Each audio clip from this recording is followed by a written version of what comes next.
The opinions expressed on this show do not necessarily reflect those of the Barber's Chair Network, our great partners at H&B Media, or any of our media peers. We're just five idiots who love sports and love to talk shit. If you're offended easily, then this show isn't for you. And for those of you who aren't offended easily, sit back, relax, and enjoy the show. Remember, it's only entertainment.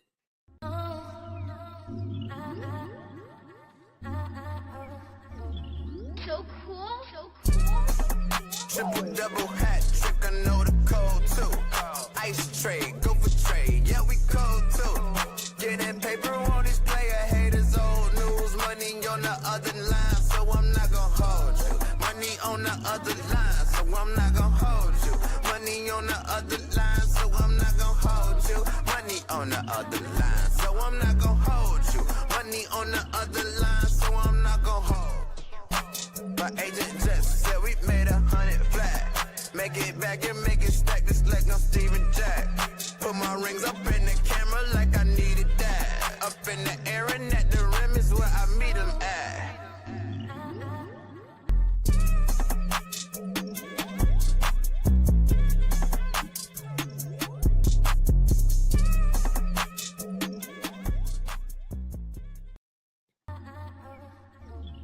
So cool. Triple double hat trick, I know the code too. Ice trade, go for trade, yeah we cold too. Getting paper on these player haters, old news, money on the other line, so I'm not gonna hold you. Money on the other line, so I'm not gonna hold you. Money on the other line, so I'm not gonna hold you. Money on the other line, so I'm not gonna.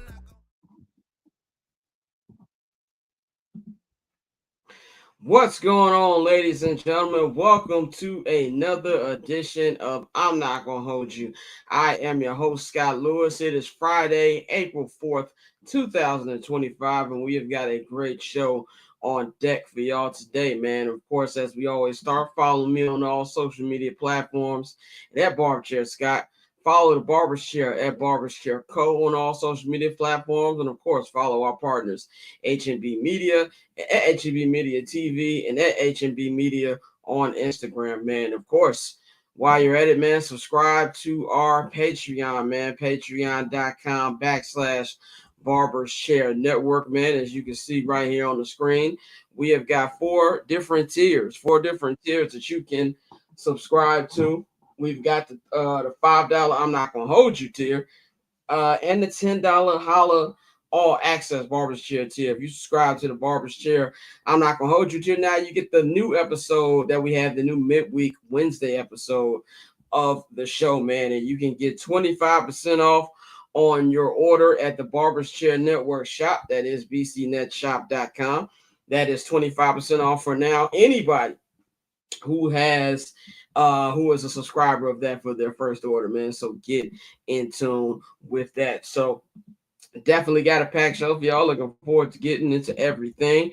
Courtney will join us later on in the local hour, man. But now I'm going to bring in my co-host for the first part of the show, really with the whole show. But we got J.R. Bang is in the house, and we've also got Dante is in the house. Dante is in the house live from Truist Park, as our baseball coverage is about to get official, ladies and gentlemen. So, Dante, how you feeling? I'm solid, bro. It's a great day out here. You know, it's a little hot out here, so the ball should fly. The Braves definitely need that the way they've been hitting the ball, but everything good right now, bro. How y'all feeling? Doing pretty good, man. I know you said you got to switch between people in that press box yet. Do we need to come back to you? Yeah, I'm about to just slide to the other side. Okay, cool. We're going to let you do that real quick. JR Bang, how you feeling, brother? I'm good. I'm just laughing at via satellite Dante right now. Like, that's how you know we're doing it. Like, yo, my man said live at Truist Park. Live at Truist Park. We do have one team that we'll be covering this year. We tried to, let's just say, other teams weren't as friendly to us here at the network, but that's all good. Shout out to the Atlanta Braves for letting us in the building. So Dante will be covering the Atlanta Braves in their campaign. Maybe they can actually get a win today because they are winless. But he'll be covering the Braves for us, and he has a new podcast that we're going to talk about as soon as he finds a new place in the press box to record. But Bang, man, You feeling good? Everything doing good. You have a hat on. I don't know if you saw my comment on some dude the other day. I was like, I ain't seen you with a hat in like a decade, nigga. Yeah, you're right, and it's funny because my wife. This is the reason why my wife bought it. Cause she like, yo, you haven't been wearing hats since you had the hookup at the New Era store on Michigan Ave. I used to get hats in that joint for free, given to me. Like, yo, I here's a remember hat. the New So Era yeah. hat. That's what we met Sway at. Remember they had that big Chicago Yeah, when thing, Sway like, gave me the worst advice ever. what was the advice he gave you? I mean, he was just like, yo, hey man, just keep doing what you're doing. I Just see keep doing everybody your up there thing. know you. Just keep doing your thing. I'm like, the fuck? I'm trying. That's You what know what? Don't even successful worry about it. niggas tell you. Yeah, I'm like, don't even worry about it.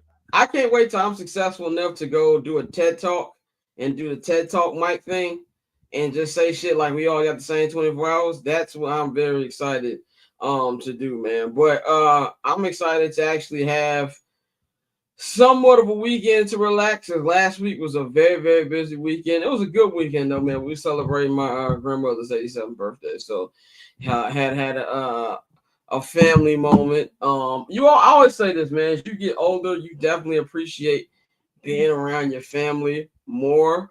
But I speak for yourself. right, there was a moment or two where I almost had a bang moment. But okay, there we go. Overall, it was a good time, and hey man, worked out because it was raining super hard. We were in Homewood. It was raining super hard to the point at the event center we was at had to close down because the power went out. And so we getting ready to pack this up. We thinking we're gonna have to move this to a family house. And my mom was really disappointed because she was one putting everything together. But light came on right at the last minute, so everything was able to work out for them. That's the difference between city service and suburb service, man. If it was in the city, it probably would have been on a lot quicker, man. But we got Dante. You said Folks Peter Gammon reporting via satellite. We got Dante. He'll be taking care of our Atlanta Braves coverage. He's live at Truist Park right now. Dante, how you feeling? I'm feeling good, bro. Like I said, it's hot today, so they should hit the ball.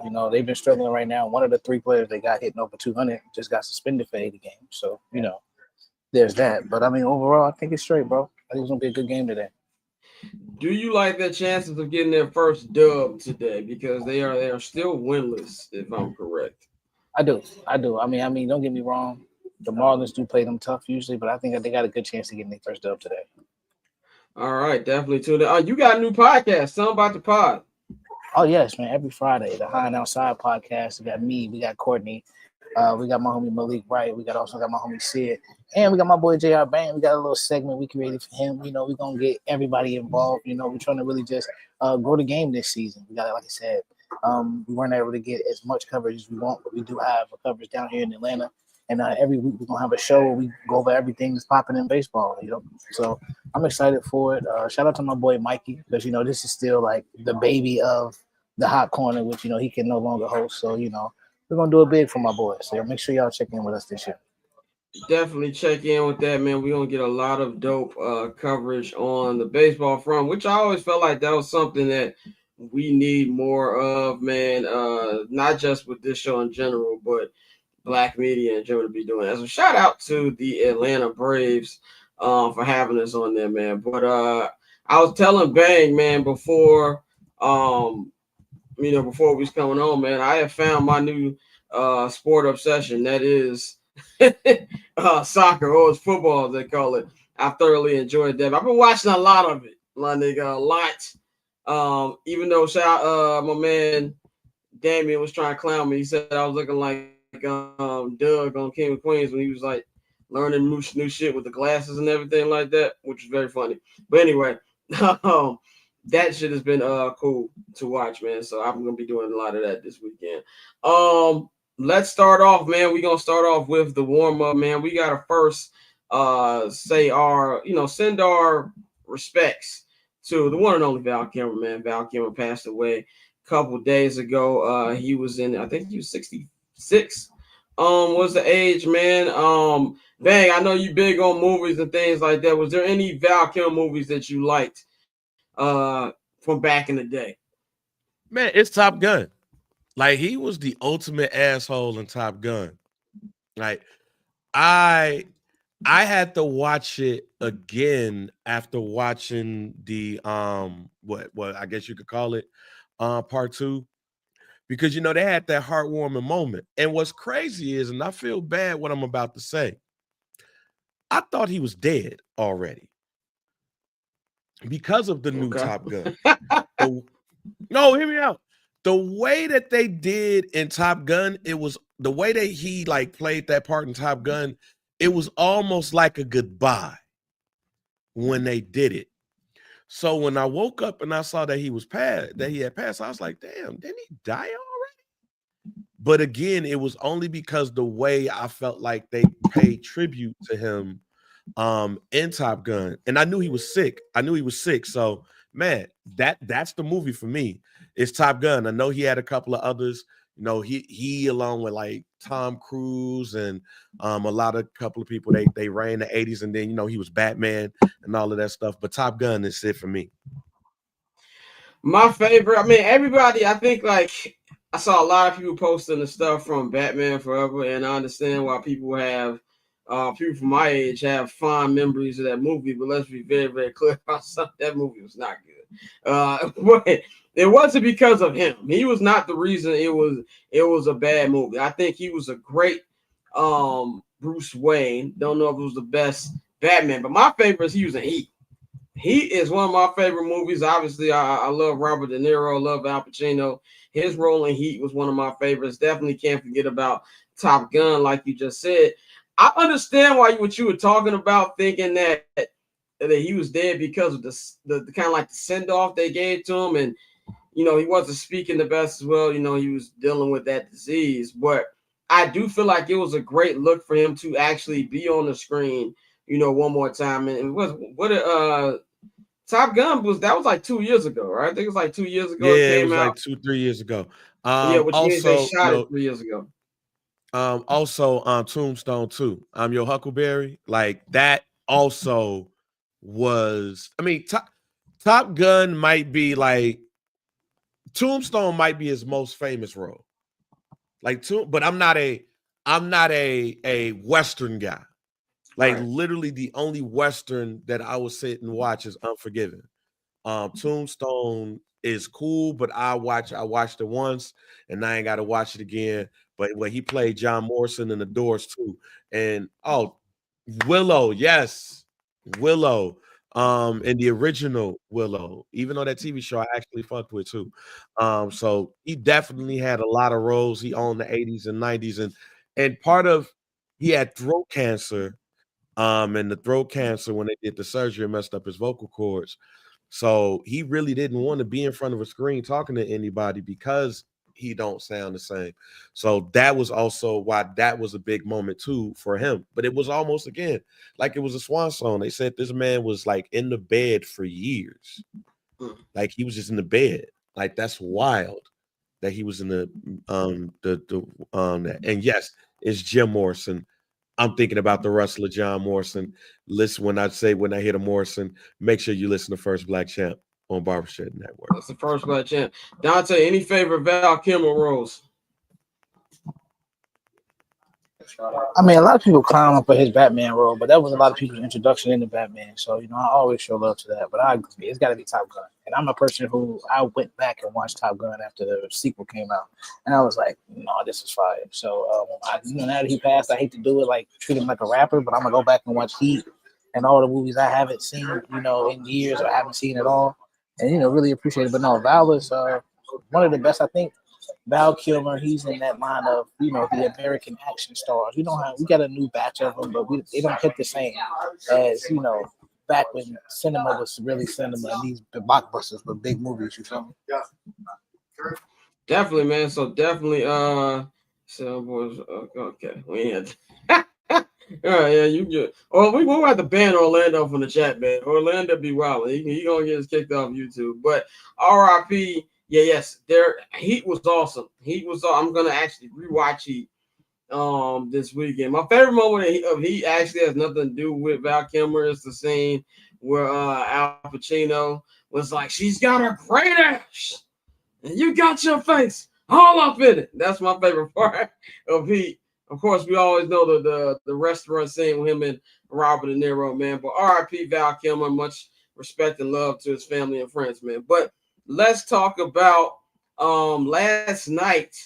What happened in the NBA? Very, very good game between the Lakers and the Golden State Warriors, man. We had another LeBron and Steph altercation, not altercation, but rivalry game going on, man. I would say this is a clap. I feel like every time they play, it never disappoints. The Warriors ended up winning 123-16. Steph Curry had another massive game. He had 30. He had I'm looking at it right now. He had 37 points, 6 assists, and about 4 rebounds. So big game from him. LeBron also put in 33 points as well. Austin Reeves had 31. Luka had 19. My question for y'all really isn't even about this game. Is this, if you look at the standings, the NBA standings, by the way, seeds 2 through 7, like 2 through 10 in the Western Conference are wild. They're separated by like a game or two in all of them, man. But the playoffs start today. The Los Angeles Lakers will be hosting the Golden State Warriors. And I think if you're Adam Silver, you are Birdman hand rubbing at the possibility of having Steph and LeBron face off once again. Maybe one of the last times they face off again. And this time, both teams are pretty good. The Warriors have been on fire. When Jimmy Butler got there, they were dead in the water. They were fighting for the 10th seed with Sacramento and Phoenix at the time. And now they are number 5. They're only a game and a half behind Denver, who they play tonight for the 3rd seed in the Western Conference. They're 20-4 since they got Jimmy Butler. And we all know how dominant the Lakers have been since they got Luka 2 months ago. I think this would be a great series. I know Adam Silver is thirsty for this to happen. Bang, how much does the NBA need LeBron versus Steph round 1 right now? Do we still need to get away from this and be more excited about some of the younger players in the NBA right now? Nah, we need this. I think I talked about this on some dude, and I'll bring it here too. The NBA is greatest when it's a changing of the guard moment. And I also believe that was missing in at the end of the Michael Jordan era. Kareem and them passed the mic to Magic and Larry Bird and Isaiah. Those 3 passed the mic to Michael Jordan, Patrick Ewing, and Karl Malone, and all of those guys. Nobody, it was a lockout thing, and Tim Duncan ended up winning his title. But Tim Duncan, Shaq, Kobe, and them all passed the mic over to LeBron. The thing that we miss about the LeBron and Kobe thing is we thought we was going to get them in the finals. We had Magic and Michael in the finals. That was a passing of the torch moment. We didn't realize that at the time due to what happened with Magic. So we need the final, which will more than likely be the final battle between those two. And if they just so happen to be 4-5, then you get them versus the Oklahoma City Thunder, which is crazy. And it just shows you how much they haven't really talked, that they don't talk about it. It was crazy to realize that this team is on the way to 70 wins. So we could talk all what we said about the Oklahoma City Thunder, and they're the best team in the league, and they got this record over the past 2 years, but they ain't really done anything in the playoffs to make us go like, oh, man. So this would be a major moment for the Oklahoma City Thunder if they were to play the Lakers or the Golden State Warriors in the second round or in the Western Conference Finals. But LeBron, Steph is possibly final chapter. And especially if one of those two end up going to the NBA Finals and winning, to have LeBron or Steph on the road and defeating each other to get there would be a major moment, especially for Steph Curry. Because if Steph Curry defeats LeBron James, if they play them in the playoffs and they end up winning the championship, that could really move up Steph Curry up on the list of where he is when you talk about the greatest of all time. And when you talk about the careers that mirror each other and where they fit, if this was LeBron's time or if this was Steph's time.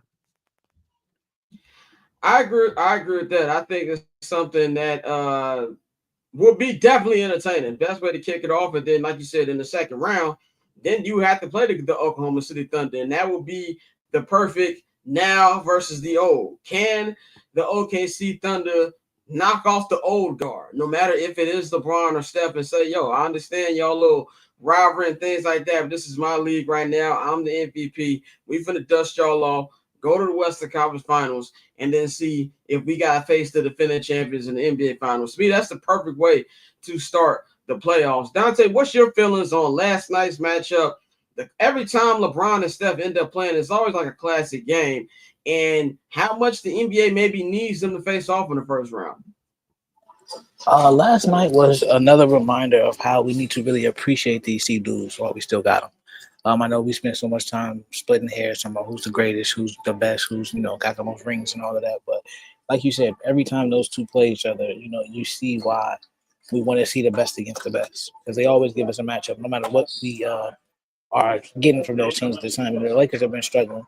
They did lose the game, but I mean, they put up a decent fight. There was still some moments where I'm like, all right, this is something to probably be concerned about. But I think if you're the NBA, anytime you can get LeBron and Steph in a series, that's a win for the league, because of not only the nostalgia factor of everything they've accomplished and everything that people, still cling to and argue about.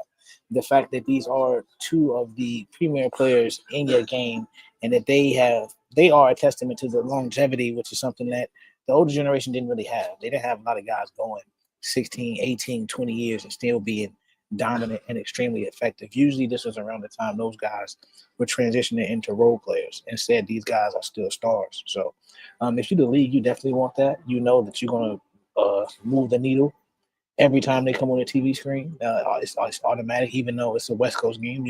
I'm over here on the East Coast. I stayed up for that whole game yesterday because, that type of matchup matters. So I think if you're the league, you definitely want to see that. And for us as the fans, it's just another reminder that we really need to enjoy this while we still got it, because once they leave, there's going to be a period where we have to figure out who those guys are that we want to see, that are must see, because we haven't spent the time to actually, highlight our next generation of stars. So, I mean, while we still got these two, we got to appreciate it. Definitely. That was the first thing that came to my mind yesterday, was appreciating both of these guys. And it was just, it was just really good to see. Like, it literally never disappoints. That last stretch at the end where they were going 3 for 3 for 3, and Kevin Harlan sounded like he was going to lose his voice. Draymond, amazing defensive possession on LeBron James to close the game. Jimmy Butler with a game-winning steal. I don't think we have we're the good part of the Jimmy Butler circle. We all know how the Jimmy Butler circle goes, because it's been like this since he left the Bulls. Plays well, you realize how great of a player he is. Start realizing, there's some issues with Jimmy. Here's a diva. Boom, I want to get paid more money.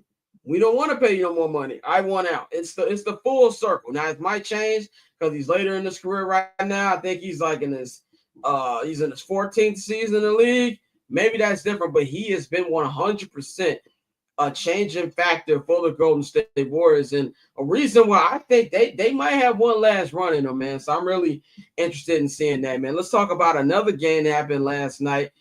As we get through last night's rundown or not highlights, but like things to talk about. Mr. Ja Morant. Does this nigga learn? Like that's the question I've got about Demetrius Morant. First of all, I don't, from a playing perspective, outside these last two games, Ja Morant does not look like Ja Morant, in my personal opinion, this year. I've even said on this show, the Grizzlies are led by Jaren Jackson Jr. now, and I don't know who kidnapped Ja, but they need to give him back. We already know about all the turmoil that's been happening with the Grizzlies. Taylor Jenkins got fired. So the other night, I think it was against the Lakers. I don't remember who they're playing, but he did a gun gesture to the bench. And the NBA was all up in arms about it, but they decided to give him a pass for this one. And he even went saying, "Oh, Ja this, Ja that." That's what he tweeted. Basically saying they're only talking about it because I'm Ja Morant. Then yesterday, after a game winner, by the way, 30 points, game winner over the Miami Heat, breaking the Miami Heat's 6-game win streak, he does the gun gesture once again. And then this afternoon, Adam Silver, NBA announced that he was being fined $75,000. So that's a very expensive celebration here by Mr. Ja. My thing is this when it comes to Ja Morant, man. I understand why he feels that this is something that's, they're only picking on him, but there's a reason why they're picking on him. Nobody else who does gun gestures or stuff like that has been seen with guns, who got suspended for that, who had to go to rehab, did a whole little Sports Center outside the line special talking about what he learned. There's a reason for this, and you're habitually crossing the line. And that's the issue here.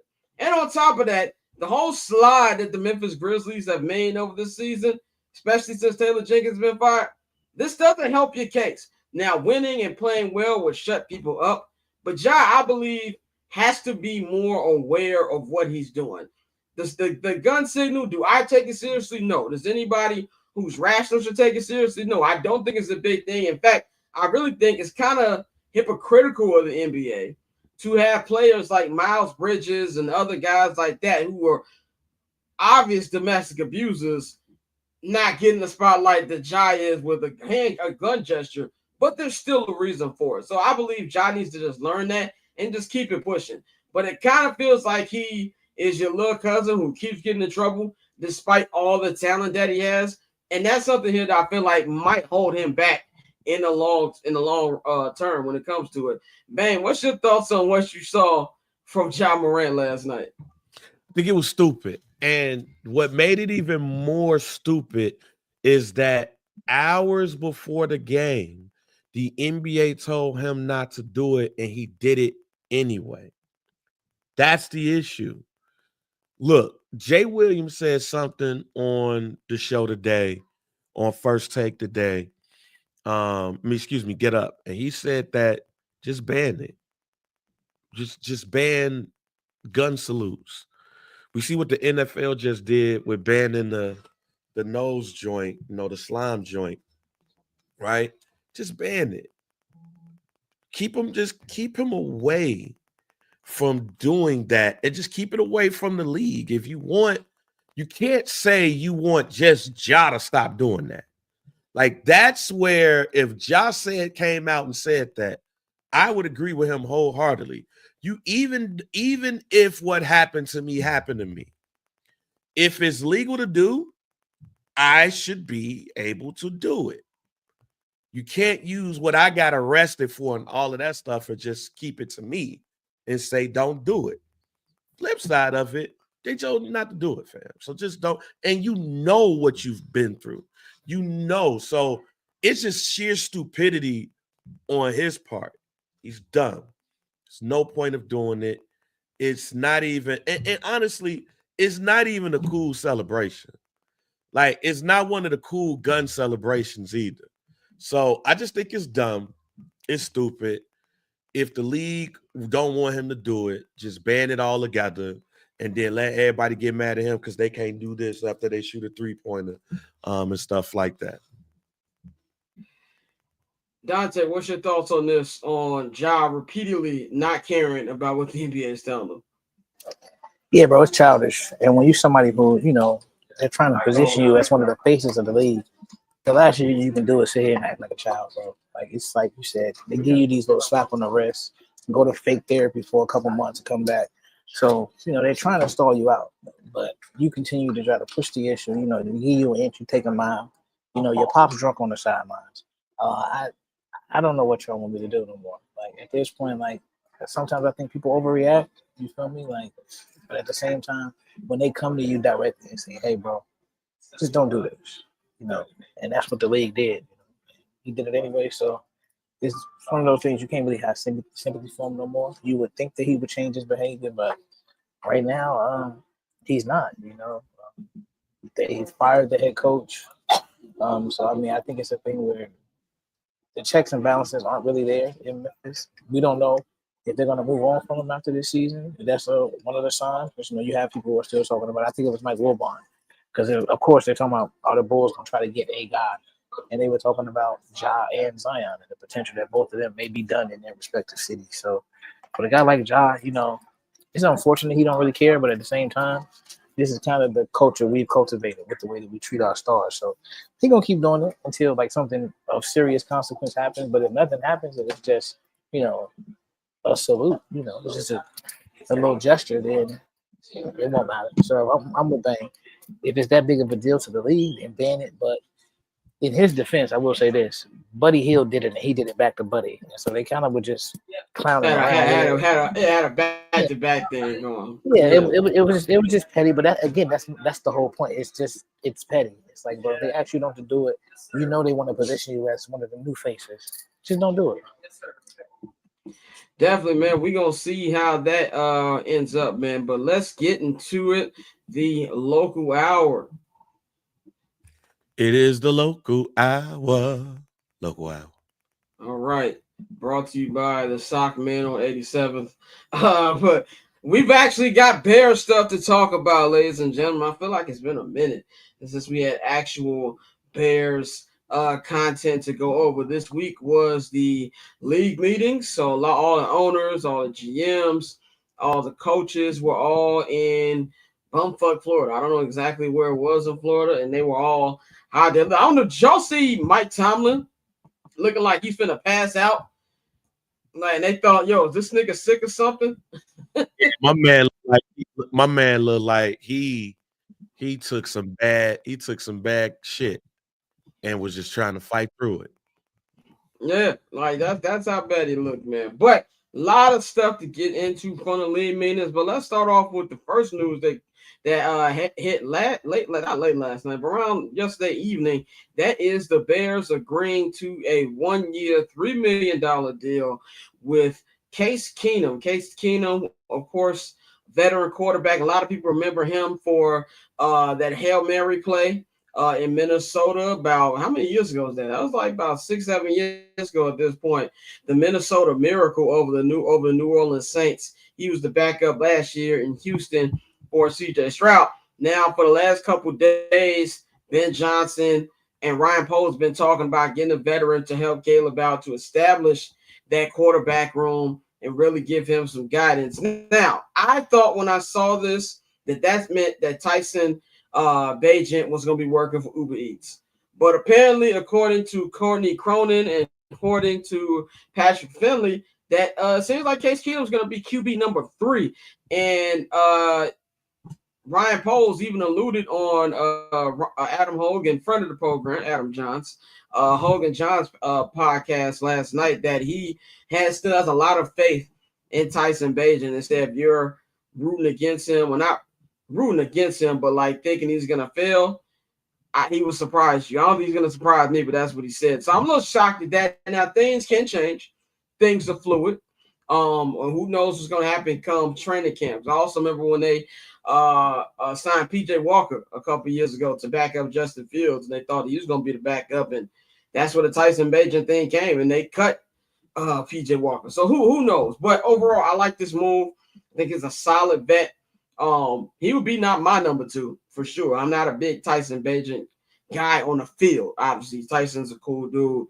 Anytime you run into a locker room, he's always down for an interview. No problems with Tyson in that front. But I do feel like he's limited in what he can do. And I think Case Keenum, even at this point of his career, is a better passer of the football than a Tyson Bagent. But if anything, this helps Caleb out because now you've got a vet who's been in the NFL a long time. Not somebody like who Bagent supposed to be the vet last year. That was only the second year. A guy who's been in the playoffs, who's been on winning teams, who's won a division. He knows what it takes, and he's going to help him out in that way. And so he even, has done this in multiple ways before. So I'm really, really happy about this signing, and I'm really interested to see what this is going to be like when camp rolls around, if he indeed will be the number 2 or the number 3, because then there's a question, are they going to keep 3 quarterbacks on the roster? So, but, training camp is what? 3 months from now, 3.5 months from now, we still got a long road to that. But Ben, what's your overall thoughts on Case Keenum being the new one of you backup quarterbacks for the Bears? I like it. I don't think he's going to come in as QB number 3. But training camp is going to determine that he's going to be QB number 2.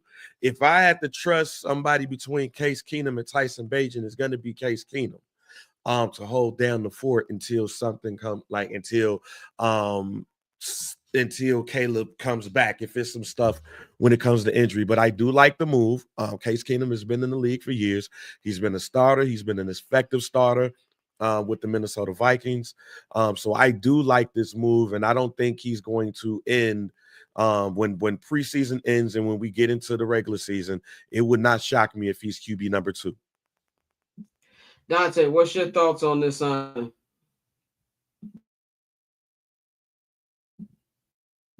muted, boss. You lucky I'm not by the fine button. Go ahead. Yeah, no, my bad. No, I like it. I think it's it kind of alludes to what people were saying about Caleb needing to be more of a professional. Not that he was unprofessional, but that there was just more things that he needed to do to, in terms of his preparation for the game. And that's what a Case Keenum type of guy is. That would be like them when they had Chase Daniels. That's an old guy who's used to carrying a clipboard and preparing the right way. A lot of time we clown those guys, but the reality is they do more preparing than actual playing. So if that's somebody you want your guy to learn from, that's fine. I don't expect Case Keenum to get out there and play. I'm with you. I think Ben Johnson can do enough with Bagent to where if he had to have him start for a couple games, it wouldn't be a big issue. But Case Keenum, no, I think it's a solid move for a young quarterback you're trying to teach, the proper preparation it takes to be successful in the league. So I'm cool with it. Definitely, man. Other news coming out of the league meetings was, where the Bears going to go at pick 10. We're about 3 weeks away from the NFL draft. There's a lot of different ways they can go. We've been hearing a lot about the Will Campbell thing. Obviously, been hearing about will Ashton Genty actually get past the Vegas Raiders, which every day seems like it won't. The more and more it kind of feels like he won't. Who are the Bears going to draft at pick number 10? Now, there's been a lot of smoke this week that pick number 10 could be Penn State's own Tyler Warren. He is a tight end, had a great season. Last couple seasons in Penn State for them, and has been really dominant tight end. And we even had Ryan Poles and Ben Johnson named him specifically in multiple interviews this week. Ryan Poles said they were in a meeting, him, Ben Johnson, Declan, the whole staff. And he said what stood out to him was not anything that Ben Johnson said about Tyler Warren, but what defensive coordinator Dennis Allen said that, he would be held to guard, to scheme for every week. And that's what kind of got them thinking about that. Ben Johnson was complimenting him a lot. It really feels like Tyler Warren might actually be an option. My personal opinion is this. I think a lot of Bears fans will freak out if a tight end is drafted at number 10 because of, other needs, running back and also the trenches, especially since you've already got your tight end paid for the next couple of years, and that is Cole Kmet. I've been saying since the free agency, man, to me, this is all about best player available. I'm not really going to trip on who they draft, and I'm full in trust Ben Johnson mode. That's where I'm at. If Ben Johnson feels like this is a tight end we need, go ahead and get it. That's where I'm all for. I think it will be something like that if in his offense will work. I'm down with it. And I've been saying for weeks now, my hot take is that Cole Kmet will not be on the opening week roster. Now, that is extremely hot take. They haven't given any signals about him going anywhere. I personally haven't heard anything about it. He just doesn't look like a Ben Johnson scheme type guy to me. And that's what I feel about that. So if they drafted a Tyler Warren, now maybe they could do a 2 tight end setup. They don't got Gerald Everett anymore, so maybe they roll with Tyler Warren and Cole Kmet. But to me, if you're going to draft somebody number 10, you don't want him splitting, targets with Cole Kmet. So that was really interesting to me. Maybe this is just smoke. But I think we're really starting to see more and more what kind of players Ben Johnson values here, man. So it'll be an interesting pick to me, but I wouldn't be mad at it. Van, what's your thoughts on Tyler Warren? What do you think about him as a player? And would you be mad if the Bears took him at pick number 10? Yes, I would be mad if the Bears took him at 10. This is a deep – no, mainly because this is a deep tight end draft. Like, you could get a tight end in the second round with one of those 2 picks. You get an immediate need right there. And you could go and get Jason Taylor's son, Mason Taylor. He's a highly rated prospect. I don't think he's going to make it past the mid-second round, and we have one of the first picks in the first round. So, yeah, I would be highly upset if the Bears took a tight end at that pick, mainly because the position is deep. Tight end and deep, it is very pause-worthy right there, ladies and gentlemen. But, like, if somebody like a Will Campbell, like, drops and stuff, I would go after him and solidify that defensive line, or go after an edge, or if Gentry drops, go grab him. But not a tight end at 10 when this is a deep tight end class. No, I'm straight. Dante, what's your thoughts on Tyler Warren and his potential fit with the Bears? I love it. If he's a game changer, like y'all say he is, bring him on. Like the same energy for y'all have for Gentry, who I didn't want. So my whole thing is, if he can actually fit into this offense and lead into more explosive plays, take some of that pressure off of Cole Kmet if you do keep Cole Kmet, I'm all for it. I think at this point, I'm done trying to guess what they're going to do. I love what they did building the trenches. I'm with you. I will say if Will Campbell is there, I would take Will Campbell. But if they went and got an offensive guy, I wouldn't mind it at all. I think Ben Johnson really has, a formula for success. He knows what he wants to do, and I appreciate the fact that he said, we got to remember he's building his own variation of what he did in Detroit. He said it will not be the same offense you saw in Detroit. So that, tends me to believe that, he may not go after a running back. Everybody's locked in on a running back at 10. But no, he could go tight end and, see him as a difference maker, which I think Tyler Warren is. So I would love that pick. I'm all for it, bro. I think we need to start trying to score as many points as possible. That, man, so we gonna see. I think right now, like, I'm kind of with the Bears getting a Bears fan getting pissed about a pick. I feel like we getting too comfortable. Let's reestablish some anger in Bears Twitter right now. But like I said, I'm all full trust Ben Johnson more right now. More and more I hear Ben talk, the more I agree with Ben. He might have some sicko in him. Like that's starting to feel like he might have. And when Bang says John Gruden, he means strictly from the football side, not the actual John Gruden, man. But other news there this week is George McCaskey. George McCaskey speaking for the first time since his mother, the Bears owner, Virginia McCaskeys, passed away. And, he had a very emotional media session where he talked about, the new era and, they've done the right things in free agency and hiring the right coach. And now it's about actually doing things and winning games and trying to win championships. Saying it's about time. We've done the work. We're doing the work with the draft coming up. Now we actually have to, go out there and back up all the moves we made. But it also went to is the team going to be sold? Man, there was a question about that. Now that Virginia McCaskey has passed away, would the McCaskey family think about cashing in and selling the team? He emotionally said that that's not going to happen, that Virginia put together a succession plan before she passed, and that they plan for this team to be in the family for the next 100 years was the case. Now, my personal opinion on this, I'm not as hell-bent on them selling the team as I was years before. I'm not at them where I am with both Reinsdorf-owned teams, where the White Sox, it's going to be a new owner. It's just waiting for Jerry to redact it. Then Ishbia will take full control of the White Sox. And maybe things will be different. Maybe he won't. I don't know. You can really never tell with ownerships. You got to pay attention to it. The Bulls, I want Reinsdorf to sell them so bad. But I know even when he redacted, Michael Reinsdorf's not trading that team. It's just not going to happen. And I think, even though I think they would do crazy numbers on the open market, with the Bears, it's a little different. I don't ever think the Bears were ever a cheap franchise. They just spend their money on the wrong things. Now, it looks, keyword looks, like they finally done it right this time. Like I said many times, I'm not going to be giving them any flowers or praise until I see it on the field. I'm not going to be doing the song and dance that I was doing last year. I'm just not going to do it. Honestly, I'm not going to be confident about this team until we get to December and we're still in it. That, to me, is when I'll be excited about it. But I understand where he's coming from. I don't think that this is ever going to be something that was legitimately actually considered. This feels like a family thing. As a member of the Bears media, I get the the preseason booklet. It's 100 McCaskeys now. I've always said, everybody has a number. No matter how high or how low, everybody has a number. Now, Jeff Bezos or one of them niggas come around and say they got certain money they want to give out, maybe things change. I don't know.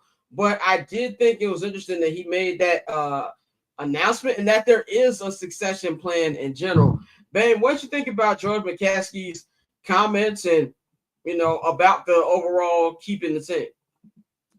He's supposed to say that. Like he's doing what every matriarch or patriarch of a family does. You look at it, he one of the head niggas in the family now. Like, for anybody that's ever been in a situation where a family member dies, like a mother, father dies, and you're the oldest or the most responsible and stuff like that, or folks just getting older and they need you to do more of the work. He's saying all of the right things. He's also saying all of the right things because if you want to go get this franchise, it's going to take a lot to come get this franchise from us. And as we had talked about when the Boston Celtics got sold, they got sold for $6.1 million.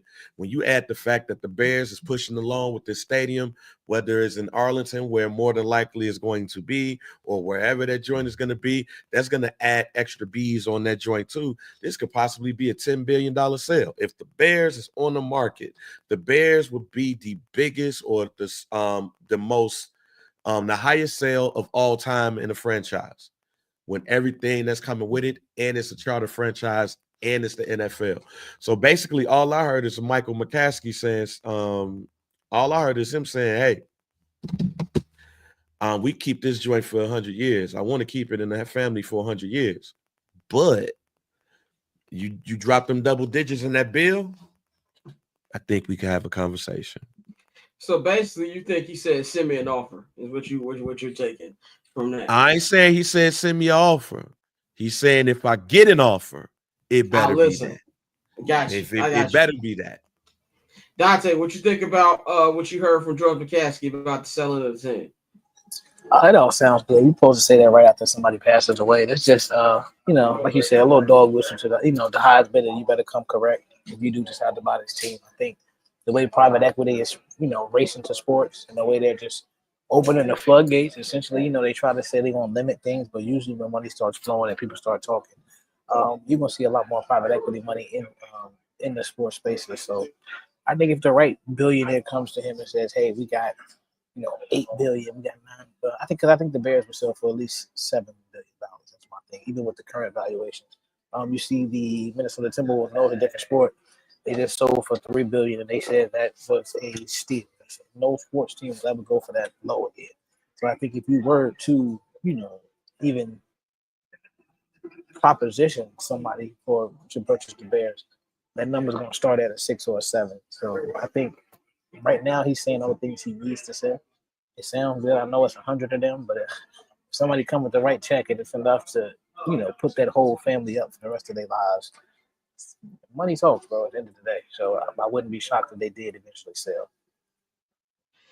Definitely, man. Speaking of the next move with the Chicago Bears, that is, what exactly are they going to do with the new stadium? As I have said on this show, on this network, and this is a report of mine, and I'm going to keep doubling down on my report, the move to Arlington is going to be announced soon.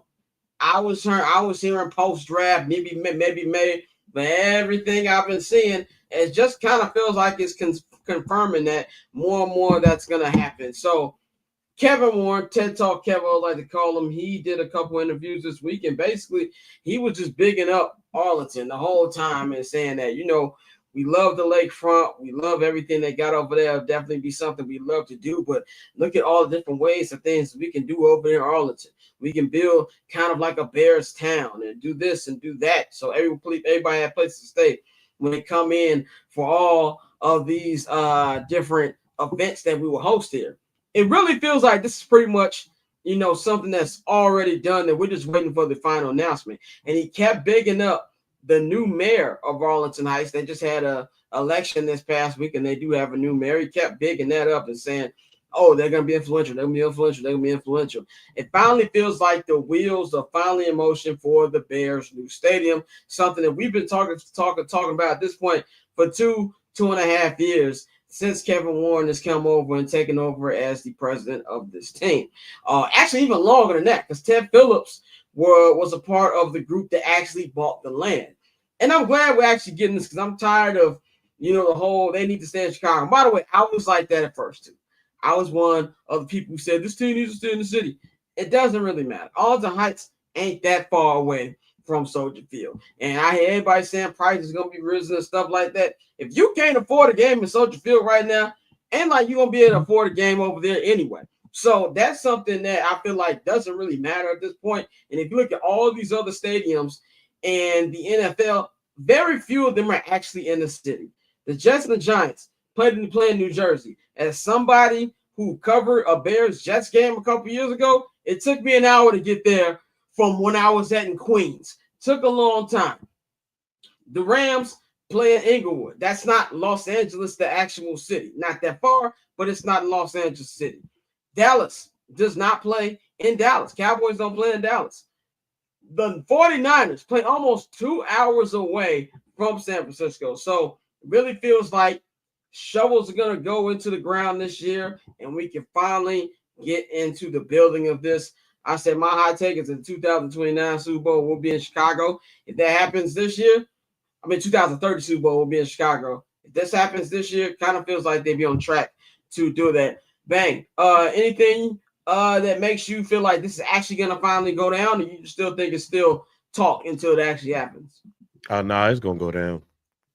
They said they wanted this to happen by 2025. They're going to put that shovel in the ground in 2025. I think the only thing is they was just hoping that the lakefront will happen. But whatever, the Friends of the Lakefront, or what's the name of that damn group?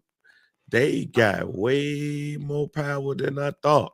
Like, them folks, I don't know who the hell those folks are, but goddamn, this is basically them telling not only Brandon Johnson and the Bears, but Chicago, that don't shit move downtown by this water unless we got something to do with it. And the fact that is pretty much the reason why this is not happening. Like, it is not because of taxes and all of that. They would have found a way. It's Chicago. This is happening because a group is basically like, fam, we ain't having that shit. So we got to try to find, friends of the park. Like, we got to find Michael Reese, but that ain't good enough because it's bad parking over there. And not only is it bad parking, it's cramped over there. So you'll have to do a lot of stuff with friends of the park. Like, oh, well, y'all ain't doing this over here. This is wild. However, we going to Arlington Heights to watch this. My boss had asked me where would I want the stadium. I said, I don't give a damn. As long as this stadium is high quality, I'm straight. Like, that's all I'm looking for. That as long as that stadium is not like in Kendall County, I'm straight. But outside of that, nah. I just want a high quality stadium. I want Las Vegas. I want LA. Shit, I want that. And wherever it is, as long as it ain't in Kendall, I'm going. Dante, they said you're looking like Shawty Low up there, but how you Yeah, that was hilarious. But no, Friends of the Park sounds like a cult. First of all, let me just say that sounds like a cult organization. But they're going to Arlington, bro. Let it go. It's a wrap. We tried. We sat here for a minute. The idea of keeping them on the lakefront was amazing. You feel me? Like, I even like the Michael Reese site, even though it was a little bit further south. I enjoyed it. I like the way it looked. I like the mock-up. I thought that was something that could have been done. But no, when you already own that much land and you have the potential. Once I saw Kevin Warren say, you can build a small city, that's what they're going to do. And I mean, it's funny I say that as I'm sitting in the Battery and I look at all the buildings. And the Braves just bought a new office space behind the stadium. So, like, this is what teams do now. If they can't control the area around the stadium, they don't want to be there. So, it makes sense from a revenue standpoint. I think right now as fans, we just have to hope that, one, they take that revenue and put it into the team. They don't do what the Ricketts have done. They just take it and we can put it in our pockets and, to hell with y'all. So I think Arlington is going to happen. It's just more so when, not if. And they just got to put everything together the way it needs to be properly done. And the mayor that just got elected in Arlington He likes Kevin Warren, so you know they're all smooth together, and we go from there.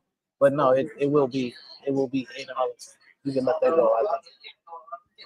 Definitely. Like I said, I just want a nice ballpark because I'm tired of going to all these different stadiums and everybody's stadium look better than the Bears. The only stadium I've been to that is worse is FedEx Field, and even they're about to get a new stadium, or maybe they're gonna build the what RFK is that or whatever. But that was the worst stadium I've ever been. They elevator shut down before the game ends, and we had to walk up a damn one of them ramps.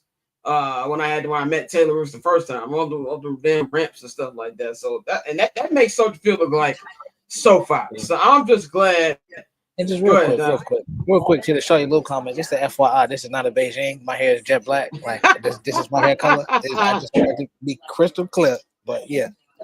He said this is not the Carlos Boozer. His hair is real.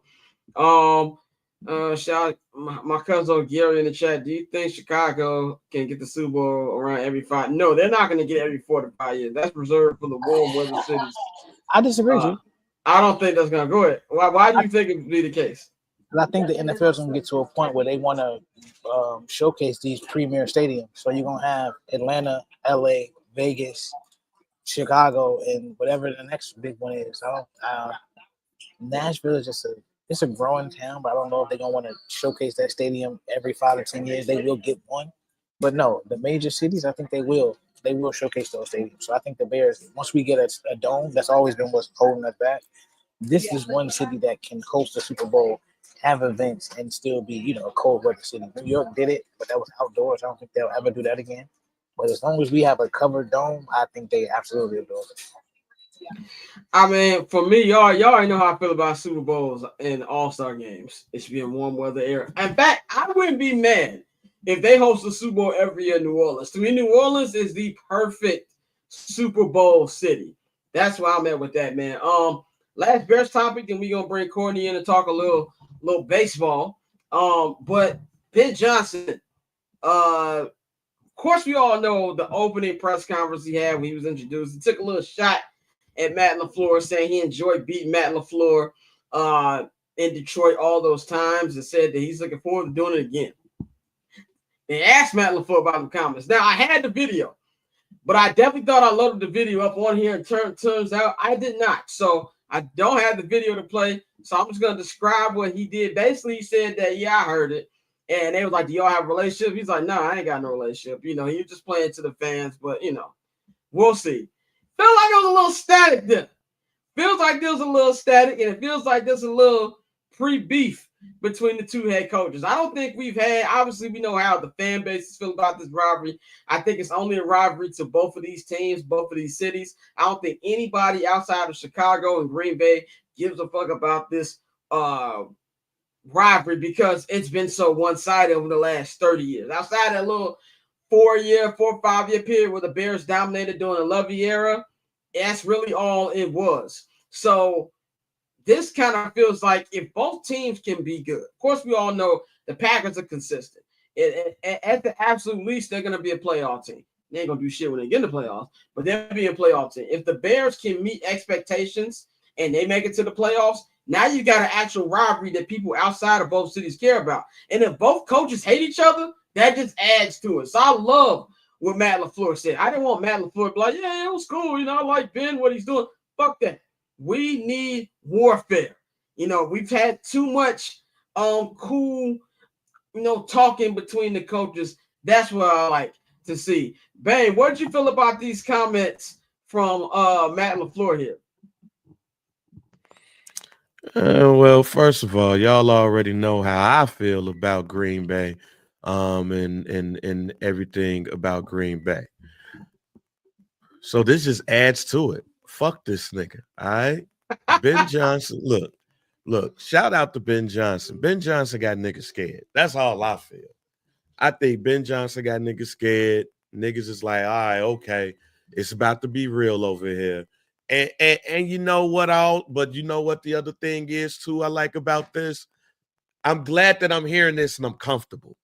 Like, it's one thing to hear about all of this and your team is huff and we ain't got no chance. It's another thing in hearing this when you feel like, oh, I got that thing too. You know what I'm saying? Like, yeah, Right. I feel like dude now. Oh yeah, we got that. I got that thing too. You know what I'm saying?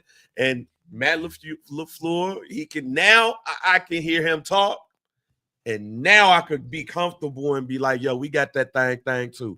So yeah, go ahead, keep talking, Matt. Go ahead. You know what I'm saying? Say what you got to say. I don't care if it's a compliment. I don't care if it's some hate. I don't care what it is. Just talk. Because now when you talk, I feel comfortable in the person that's coaching, the person's at quarterback, and the coaching staff in general. I'm comfortable with the GM. I am comfortable with the whole organization of the Bears to where I feel like I can talk all types of shit about Green Bay, no matter if it's good or bad, and feel comfortable in knowing that we're going to back that shit up. So it don't even matter at that point. Dante, what do you feel about this rivalry? Feels like brewing between the two head coaches. I love it. I love it. We need it. I mean, and you know me, anybody who's watching the show, I'm the main one who said I'm tired of us focusing on Green Bay. I just want to win. But at the same time, that's the part of being a Chicago Bears head coach. When Lovey was here, you know, another person we tired of mentioning, but when he was here and he was winning, what did he say? We're going to beat Green Bay.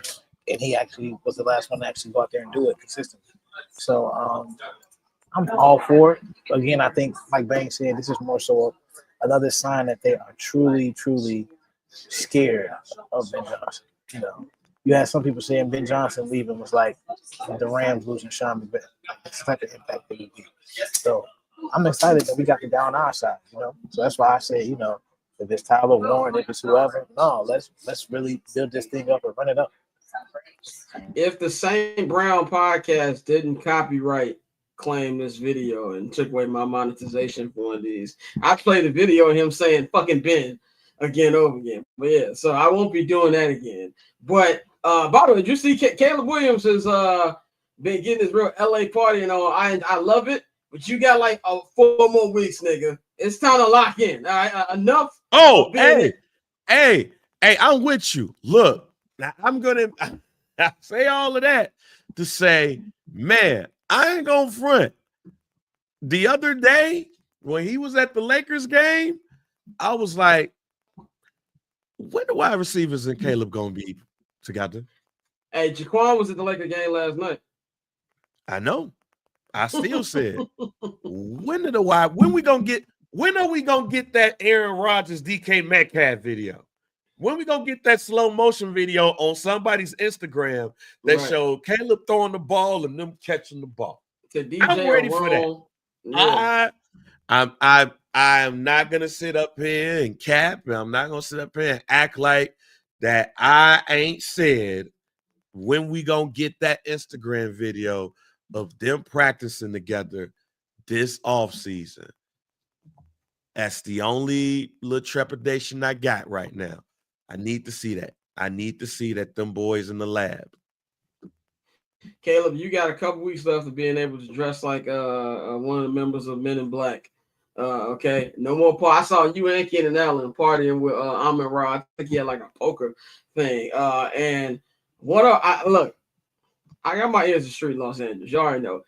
The nigga been outside. No more nights got nights. Okay, no more Delilah nights. That's reserved for Pappy because Pappy doesn't have a 40-year-old gap of winning the Super Bowl to make up for it. So Caleb, you got a couple more weeks. I better see a video of Caleb throwing a Cole Kmet, what's it called, DJ Moore, Rome, one of them niggas before Memorial Day. I know that much. That's all I want to see. I know right now they can't technically talk to the coaches. Still got a couple more weeks, but I need to see it, my boy. But by the way, if you watch on the socials, check out the new video I just uploaded. I'm wearing multiple hats right now. Dante's pregame video before the Braves take on the Marlins tonight. And we also got a BP video up there with Marcel Ozuna and Ozzy Albies. Shout out to our content producer, Mikey, who told me I spelled the name wrong. In fact, autocorrect put Osama on there. So anyway, check all of that out, man. But we are about to bring Courtney in now. We're going to bring Courtney in to talk about one of the Chicago baseball teams. Courtney, how you feeling? Oh, I'm just happy that it's Friday. I do have a very early wake-up call, so I am looking forward to getting some sleep, being good and washed this weekend. But stay tuned. That could very well change after I get off work tomorrow. That could change. That could very much change. I have a bottle of wine looking for me after the end of this show that I'm looking forward to as I edit all night, man. But let's get into the Chicago baseball team that actually is winning. Hold on, shit. Wait a minute. I'll be right back for this shit. I don't know what the fuck going on. Oh yeah, that's right. My bad, man. Go ahead. I'll be back. Take your 20-minute break. I forgot to cue you out. My fault. But the Cubs just got done getting their first home victory of the season. They snapped the undefeated streak of the San Diego Padres. Man, I just had the score right here. There we go. 3-1 was the final score today. Good win for the Cubs, but I also feel like the Presley at closing move, I don't think it's going to work out for them in the long run. I think it's going to piss Cub fans off a lot more than is going to make them better, man. But let's talk about some of the bullpen issues we've seen so far in this early season to go for the Cubs. Courtney, what have you seen from the bullpen, from the pitching? Is anything disturb you, or is there any positive trends here if you're a Cub fan? I mean, it's early, and I guess that depends on what side of the winds that you're on. It's early. Also bear in mind that they have played their first few games, one on the other side of the world and also against a very, very talented Arizona team. So are they right to feel maybe a little panicked? Cubs fans right to feel a little panicked? Absolutely. There's never a good time to lose games. We'll get into the Braves in a little bit, but there's never a good time to drop games, especially when you're up. I think that game that they blew against Arizona was 6-2. That was egregious, right? And listen, you can blame Jed for a lot of things, but he's only working within, the parameters that have been set by ownership. So if fans are looking for someone to blame this early in the season, it's got to be ownership. There's a top, he's older, right? But David Robertson is still out there available right now. Why didn't you go after guys like, and I'm not a fan of his, and I know we've Kenley Jansen, Aroldis Chapman and Kenley Jansen. Why aren't you trying to? Thank you, Orlando. Why aren't we trying to go for more of those dudes? We'll talk about Kyle Tucker in a minite. But yeah, this bullpen, it's not time to panic yet. They still got some nice pieces. I'm still really high on Porter Hodge. Also Craig Counsell. Okay, this is for the table. Okay, Craig Counsell. I'm glad you said it. We might need to. Why does Julian Merriweather even exist? Why is he warming up and not pitching? He's arguably one of your better pitchers. Again, it's not saying a lot considering how abysmal that bullpen kind of is right now. Again, I am cutting them a little slack because you had to play the Dodgers and the fucking Diamondbacks to start the season. But yeah. That's some questionable bullpen management by Counsell. And admittedly, we did see that in Milwaukee, and Milwaukee fans did try to warn Cubs fans about Counsell and his tedious bullpen management. Go ahead, Dante. I'm glad you said that. Craig Counsell, you're on watch. You're on notice, brother. You get paid way too much money. I understand this is only year 2, but he gets way too much money for some of the mistakes that he makes with that bullpen. And I just think that the Cubs have talent. They spend money. I think Jay Hood hit the nail on the head last year when he said, you spend money, but are you spending money in the right places? I got to tip my cap to Seiya Suzuki. Seiya has been one of the best hitters in the game, the past pretty much 2 years. Kind of underrated, but Seiya's really been doing his thing. Like I said, we'll get into the whole couch type of thing. So the talent is there to win that very mediocre division, but who's pulling the right string? Because right now it ain't Craig Counsell. So right now they are in first place. They beat the Padres today, but when you look at that team long term, I think the talent is there to do a lot more than what they actually are accomplishing, and that falls on Craig Counsell. Yeah, if you're gonna pay that much for a manager and say, "Oh, he's the difference," he's got to be doing more than what he's doing. So I think that was something I was already skeptical about to begin with, man. But let's get into some of the topics that's on a new episode of High and Outside, which is the Barber Chair Network's new baseball podcast that is hosted by our one and only Dante, man. Dante, I'm gonna give you the floor, man. What could they look forward to and what we're gonna preview here on the episode? Oh yeah, like I said, bro. Every week we're gonna be giving y'all the latest and greatest from Major League Baseball. But this week we had a couple of topics that we definitely wanted to hit on. The first one, Tampa Bay and Oakland. We got two Major League Baseball teams that are gonna spend 81 games in a minor league stadium. And, I asked Courtney. We asked the whole round table. We had a really good talk about it. I'll swing it over to Courtney now. But is this good for baseball? Dante, I know I can speak a little bit more freely than maybe you can at this particular moment. In short, no, this is a joke, and this is bad for baseball. It's bad for fans. Again, I'm giving Tampa Bay all the slack just because they're not playing in their current stadium or their former stadium. I guess it's still their current stadium, but not, they're not playing at Tropicana Field due to a natural disaster, right?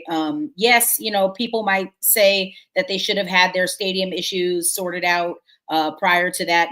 People have been clamoring for a new stadium, not in St. Petersburg, because I'm not sure if a lot of people know that, but their stadium is not in Tampa proper. It is in St. Petersburg. And with traffic, apparently, because there's like one way in and one way out, it's abysmal. Going to games, if you do live in Tampa, is really, really difficult. So people have been trying to get a stadium built in Tampa for a while. And we obviously know the drama with John Fisher and the former Oakland Athletics. It's really bad. And Jeff Passan said it best, right? Small and intimate, in the words, because, Rob Manfred said, it's a really cool setting for baseball.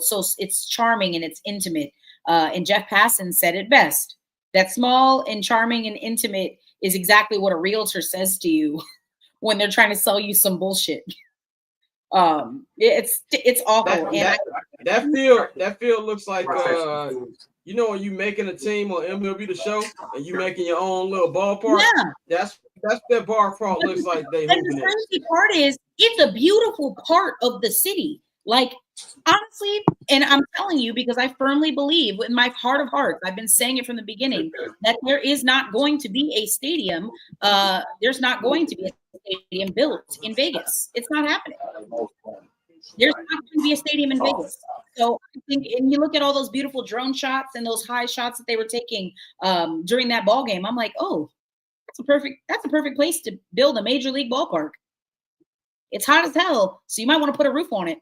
But it's a beautiful area in part of Sacramento. It's not a bad place to put a ballpark. And at least you're not completely abandoning your fans. Right. Go ahead, Dante. Yeah, no, I agree. I think, like you said, with Tampa, you got to get them the benefit of the doubt simply because it was a natural disaster. They didn't plan on playing in a minor league park. But with Oakland, you had ample time to, prepare for this. And this is what you chose to do. And we've seen the results. You sold out the first night, but they have not sold out a game since. And when you can't sell out a stadium that small, I think that's pretty ridiculous. So that's it's tough. But I think when you Major League Baseball, it's no reason for you to have those teams in this park. Like you said, for 81 games. So it's insanity to me, and it's something that should be fixed. And Dante, if anything, Dante, I just feel especially bad for the players, right? You spend your whole career playing, once you make it to, the professional leagues, you spend your entire career trying to get out of minor league facilities because, just compared to one another, no matter how many changes you think you can make to that kind of ballpark, it's just not the same. It's just simply not the same experience. Having to watch Seiya Suzuki run across the field so he could go to the clubhouse is absolutely absurd. It's absurd to me. And so, if anything, I don't feel bad for the ownership. I don't feel bad for any of the executives. I feel bad for players. Let's talk about them Braves, Courtney. I know Dante can only talk about as much of the Braves because we want to keep our credentials. What did you felt about them so far in the season? They're trying to go for their first dub tonight against the Miami Marlins. We know that Jerkson Profar already got suspended. He's going to miss half the season already. What's your take on them? Because a lot of people, even Vegas, had them as one of the top teams to compete for that NL pennant and even have a chance at the World Series. What have you seen so far from them? They have been really, really bad. I know that sounds really silly and just, they haven't won a game yet. They have just been really bad. I'd say the brightest spot in that lineup is a guy that, in my opinion, shouldn't even be playing Major League Baseball, and that's Marcell Ozuna. He is the probably the one bright spot in that lineup, aside from like Austin Riley. And it's not a team full of scrubs. Top to bottom, the lineup is fantastic. Sometimes you just get into a bad spot. I would say, again, there's no good time of year, like I just said, to lose this many games. But they are fortunate that this is happening to them at the beginning of the year. Once June or July hit, or May or June hits, and they're 20-5, we're not even going to be thinking about this. I read the story about no MLB team has ever started a season 0-7 and went on to the playoffs. I don't care about that. Major League Baseball wacky shit, and it happens all the time. Unheard of shit happens all the time. We've seen it in the past couple of years with Aaron Judge breaking the home run record and Shohei Ohtani going 50-50. It happens all the time. So do I still think that they are a threat? Absolutely. The Braves are incredibly loaded. The problem is the NL East is just an incredibly competitive division. I think if you're the Braves, you got to get a win tonight against a pretty don't get me wrong, the Marlins have been playing okay, but you got to get a win tonight at home if you're Atlanta. Dante, is there anything you want to say about that you can? If not, we can move on to the next topic. I know we want to. Oh, no, she's absolutely right. The last thing she said, if there's any time to break your 7-game streak, it's tonight against the Marlins. They play each other tough, but at the same time, this is the team to get the ball rolling. We know you got to roll in a second, so just quick, man. What you think about TorpedoGate, man? It was a big focus on you guys' first episode today, man. I know Courtney talked about it on the show. I gave my thoughts on it as well. What's your thoughts about TorpedoGate going on with the Yankees? Bro, at the end of the day, it is difficult to hit a baseball. And so if we really sit here and believe that allowing a certain amount of players to, use bats, or any player really to use a bat that slides the barrel down, is going to just change the game. But suddenly everybody's going to hit 400 and hit 40 bombs. It's not going to happen. Ellie De La Cruz went 4 for 7, and then he went 0 for 8 the next game with the same bat. So, I mean, it's much ado about nothing. I think it's really a lot of it is about the way it was presented to the public. You had a lot of people who thought that these bats were just for the Yankees, but no, anybody can use them. The sales have actually exploded since the start of the season. So, as hard as it is to hit a baseball, bro, I don't have a problem with it. At first, originally, I was going to be the old man, yelling at the clouds, but no, it's not a big deal as people make it seem. Yeah, man, y'all check out the first episode of High and Outside, which is on the Barber's Chill Network YouTube right now. The audio will be up on the feed starting for episode 2. Working on getting a new logo made and things like that. So check that out. Courtney's on there. The homie Sido's on there. What's your other homie name? Don't want to mess it up. Right. Also on there. He covers the Rangers here. Okay. Follow him as well. Follow Dante at October's on Tay. He's gonna be covering the Braves Marlins game over there, man. So Dante, we will holler at you and enjoy the game. Yes, sir. Y'all be easy. Yes, sir. We're about to take a quick 1-minute break here on I'm Not Gonna Hold You. On the other end, we're gonna get into some football. We're gonna talk about everything going there, some more stuff from the league meetings as well. We already talked about the Bulls stuff, but the Bears aspect of the league meetings. We'll talk about the other stuff going on in the league, and Bang will join us in just a minute. So we will be right back. So cool. Triple double hat trick, I know the code too. Ice trade, go for trade, yeah we cold too. Getting paper on these player haters, old news. Money on the other line, so I'm not gonna hold you. Money on the other line, so I'm not gonna hold you. Money on the other line, so I'm not gonna hold you. Money on the other line, so I'm not gonna.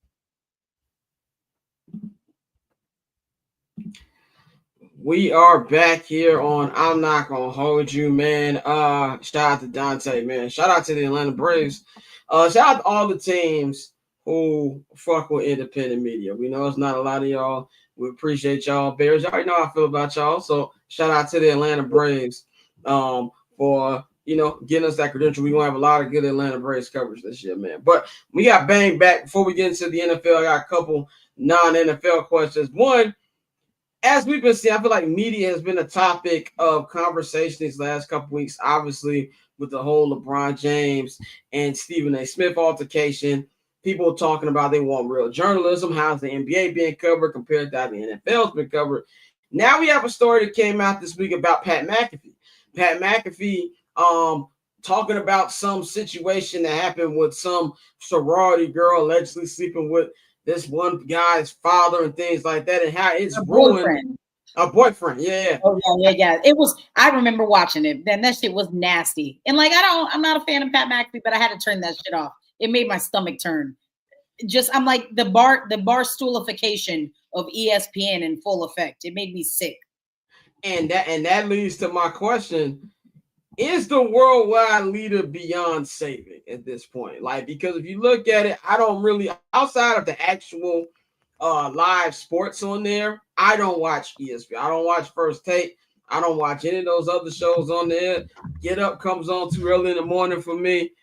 But it kind of feels like, even when you watch, they have Marcus Morris on there this week. And Marcus Morris is up there talking about, I don't think Nikola Jokic is the top 20 player of all time. Like, it just kind of feels like they take all of the hot stuff from Twitter and things like that and debate it. And like I've said, I blame the viewer, because if y'all actually cared about actual journalism, people will actually be talking about that. We wouldn't be seeing people lose their jobs and things like that, if not just sports media in general. We see all the stuff going on in the White House and how some media aren't covering that the way they need to be. That's the bigger problem. It kind of feels like ESPN went from being the number one hub for all things sports and journalism. Now it's just like the National Enquirer for sports at this point. Bang, you deal with this media. We all deal with media all the time. But do you think that this is just what ESPN is right now? There's no saving the worldwide leader at this point. This ain't got nothing to do with the worldwide leader, fam. This has everything to do with the viewer. You give the people what you want. And that's what the people want. People want that type of stuff. I said this last week, and I'll say it again, and I won't go on a longer rant. I'll keep this short. If you didn't like it, you wouldn't watch it. If you wouldn't watch it, the show wouldn't be on. The show wouldn't be on. Whatever you want to watch would be there. Y'all watch this shit. Even if you watch it on mute, you watch it. So it's going to continue. First Take is a debate show.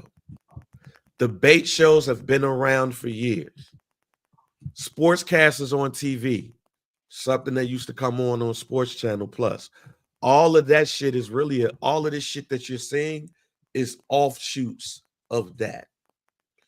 All First Take is what you see on Meet the Press and what you see on other political shows that just take it to a news show. I'm not a fan of debate shows. I'm a fan of more analytics and stuff like that. But that's what you get when you watch these shows. And actually, I disagree on that. They're not trying to keep up with them. They're not trying to keep up with them because overall, they get more viewers than them. All they're just doing is trying to bring some of their viewers back over there. But they could get any sports player they want. I don't think a lot of people know and understand that a lot of these news organizations, these sports organizations, they recruit sports players and they put them through training before they put them on TV. This is just a cheaper alternative. You don't have to do all of that before you put them on TV. They're doing all of that through podcasting. They're doing all of that through their video shows. So when you look at Gilbert Arenas, don't know if people know and understand. Gilbert Arenas is supposed to be on NBC TV. So all of that is training. So yeah, they are aware of them. Again, they're aware of them. And it's cheaper to grab them now instead of put them through a boot camp in order to get them ready for the TV screen. It's just cheaper. It's just like I saw a tweet that Russ put up. And Russ said that labels don't sign artists no more. They sign fans. That's basically what you're doing here. If I see Gilbert Arenas is doing this, well, Gilbert, why don't you come over here and do it over here and broaden your shit? But again, if y'all don't want it, don't watch it. Watch this shit or watch something else. But ESPN ain't doing nothing. Fox ain't doing nothing different than what ESPN is doing. Y'all ain't watching Fox Sports like that. No. So if y'all not watching, if everybody's claimed to not be watching ESPN, what are they watching? Oh, they're watching Gil's Arena. What do they do on Gil's Arena all the time? Talk They shit. yell, talk shit. All of these, and this is why, like, no disrespect to the comment section, but even y'all full of shit. And here's why y'all full of shit. Because Gil's Arena ain't doing nothing different than what ESPN is doing. They just louder and cussing. Everybody's using the Pat McAfee blueprint. Everybody's using that Barstool blueprint. 18 to 34 white male loves that shit, so that's the reason why they grabbed them. And every other show is doing this shit. These shows, tell me when Gil's Arena talking about analysts and analytics and all of those things. Point me to the episode where they're breaking that down. Actually, low-key, the only show that is legit doing that is LeBron's show. And y'all ain't watching that shit. So let's cut the crap. Let's cut the cap. Let's cut the crap. All y'all niggas is looking at TV that's basically ain't shit right now. And y'all trying to say y'all want the ESPN from yesteryear. It was the same shit, just different versions of it. Man, I'd rather people talk to me and keep it real and just be like, I know this shit's terrible, but I can't stop watching it. And that's why niggas like Wilbon say that ESPN is a bunch of bullshit. I read the article that he did with Outkick, and I love that article. But Michael Wilbon comes from print. He comes from print. Tony Kornheiser comes from print. And Around the Horn is not Around the Horn, excuse me, pardon the interruption, is the one ESPN show that they just argue like old men, but they still give you analysts about what they're talking about, and they do it in a way that you would get when the old dudes from print. Again, sportscasters on TV. So you could call that shit trash all you want to, but you ain't watching FS1. And if you say you getting your shit from Gil's Arena, then you got a whole bunch of old NBA players that's just yelling at each other and cussing. If you say you watching Jeff Teague shit, you really watching Gil. You really watching Jeff Teague for stories with Jeff Teague. That's what it is. All it is yelling and all of that shit. And Stephen A. Smith been yelling since he said Kwame Brown was Stephen trash. A. been doing that, bro. Like, they got that from Stephen A. Everybody's following the same fucking blueprint. So until all y'all niggas that's complaining about shit, complaining about what's ESPN's doing, stop watching it. Stop watching it. Do like we used to do in the old days. You watch Sports Center, you watch NFL, you watch NBA, that their halftime shows and their post-game shows, and you read box scores. Y'all niggas don't even read the newspaper no more. Yeah. So stop with that shit. Yeah, they pulling that shit off of Twitter. Why? I said this on the show before we even had this topic. Producers don't be producing no more. Right. They just go to Twitter and they find that shit. All of y'all, like, that's what I'm saying. I like this topic because I get to tell the viewer that y'all ain't shit. Y'all bullshitting. Y'all capping right now. That's why I gave you the floor. All that shit. All y'all shit doing that shit. Stephen A. Smith and Skip Bayless ain't doing shit but what Mad Dog and Mike was doing on the radio. This is nothing different. It is nothing different. Go watch sports radio. What do they do on sports radio? They argue and they yell. I mean, So Mad this Dog is what- one of the originators. Mad Dog, Yeah. Mike Francesca. And that's why it was great for Stephen A. Smith to bring Mad Dog on the show because he birthed a lot of y'all niggas. Shout out front of the program, Mad Dog. Yeah, so no, I love being able to call listeners out on their shit. You say you don't like this shit, but you're watching. You're watching it. And you're watching it. You're looking at the clips and all that shit. Hey, Bang. Hey, what up? That shit got you so straight you had to take an Ollie stress gummy? Yes, because that shit. He's like, I know what that is. Like, let's cut the crap. Even when they do the analyst show, they take that shit and do it there. They don't even do when you watch a game. The reason why we love the NBA NBC, because when you watch the game, you watched it and got real true analytics and conversation. If you say you watch live sports, they do it there too. So if all of you watches the game, where do you get your other shit from? Y'all niggas don't watch don't read the newspaper. Y'all niggas don't even know what a box score look like. They niggas don't even know what a box score look like no more. You don't even go on ESPN.com and look at the goddamn box score to see what's going on. All y'all niggas do is look at the sports and look at FanDuel and try to look at entertainment, like niggas getting mad at each other. Scott, you just told our best clips is when we yelling at each other. Prime example. We have great sports talk on this show twice a week, every week. And the clip of us arguing about which NBA players in the NFL and the NBA have hands just did 13,000 on TikTok. So that shows when I'm breaking down the Lakers defense and why they're not going to be able to keep that up come playoff time, 600 views. Yeah, if I go up here and I say Jordan Love is Huff, 3,000 views in like out. Yeah, like I be hating when niggas be talking about some man, all the shit that be moving is the gossip. All that shit be moving is gossip. Nigga, I work in analytics every day. I can throw out a meaningful story and that motherfucker get 100 clicks. I throw out some gossip, that shit do 10,000 views. I work in analytics every day. I can tell all y'all niggas y'all lying.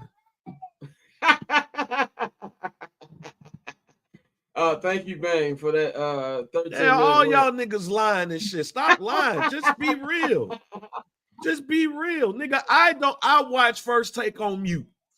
Or just to try to get some shit to see what they're talking about, just in case we talking about it. The one show that I vouch for that I do like, that I hear more analytics than anything, is The Facility. I like that show. Who's on The Facility? Chase Daniel, LaShawn McCoy, Acho, and James Jones. I actually like that show because it comes from an athlete's perspective, and they don't really be arguing over each other. They let everybody talk. I love that show actually. Outside of that, and Shade Room was birthed off of the other shit. That the Shade Room birthed the other shit. So no, this ain't, low key, this ain't me airing my grievances. This is just me telling y'all how y'all full of shit. If Bang was airing his grievances, that wouldn't be on air right now. Oh yeah, it wouldn't be on air if it was airing my grievances. Yeah. No, it wouldn't be there. I'm just telling y'all full of shit. Like y'all full of shit, because we could come on this motherfucker and really start doing some analytic shit. We could start breaking down, have some graphics made, and do this and do that, and y'all motherfuckers are lame out. But when y'all think I'm yelling at Courtney and when I ain't, y'all love that segment. So let's get the fuck up out of here. Let's be real, nigga. I'm gonna close that segment out with this. A hate watch is indeed still a watch. Y'all need to keep that in mind. It's like even remember the routine nigga who did cleaning my face at 4 a.m. That's all on social media. Y'all slander that nigga into a check.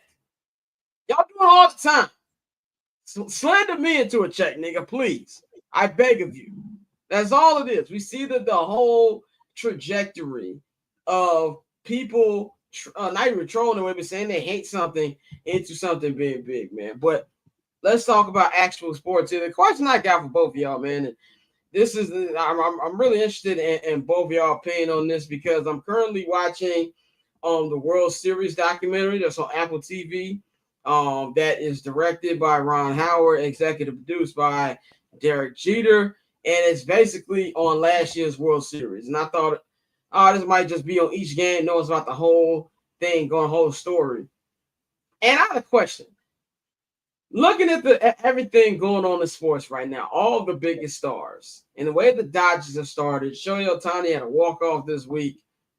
Is Shohei Ohtani the biggest player? I said, well, not the biggest and the best. Is he the best player in sports right now? Like when it comes to marketability, we always talk about baseball players don't really reach up with the NBA players. But I kind of feel like Shohei is the rare combo of a baseball player who may be the best in professional sports in America, at least, and also one of the biggest. Courtney, what's your take on that? I mean, yeah, if that's like the only parameters in terms of what, just like marketability, is that marketability? And just as a player, is he the best player in sports right now? Like, he's the most must watch right now in sports. Okay, so for me, there's a difference between the best athlete and a must watch athlete. I absolutely think Shohei Ohtani is must watch television. I am not. And I'm a big fan. I don't know if I'm there yet to say I think he's the best athlete in sports yet. Just because I personally would want to see, I mean, if we're going to like crown this one particular baseball player, I need to see him on the mound more often in rarefied form, you know? Like for me, and we just saw the story in the media, right, about Mookie Betts. Mookie Betts, you know, when they were talking about on the team, who do you think is the best? Mookie said, me. I'm the best athlete on this team. And I think he's absolutely right. We saw Mookie transition from right field into shortstop without skipping a fucking beat. Yeah, well, he skipped the beat a couple days ago. And then he made up for it. So, you know, but I'm just saying, we watched him transition from playing, you know, two incredibly difficult positions, right field and then shortstop. He slotted in there seamlessly for the most part. So, like, for me, that's an elite athlete when you can play two roles in a high-level organization at the top. Like, it doesn't get better than that for me. Now, if Ohtani gets back on the mound and he's fucking shoving sub-3 ERA, then I will revisit this conversation. Pardon me. But until then, I think Mookie Betts still edges it out for me. I agree from that point that he does need to get on the field more. I think that player to player, yes, I'm taking Mookie every day of the week. But for the average fan, if we look at the casuals, right? The casual's going to say, I want to see Shohei Ohtani. What's hype about this person? Like, the best player thing, I don't think he's the best player in sports, but I do think as far as the biggest draws, he's up there. I still don't think there's anything more fun than watching a Steph Curry hot streak. Like, that to me is the most exciting thing in sports.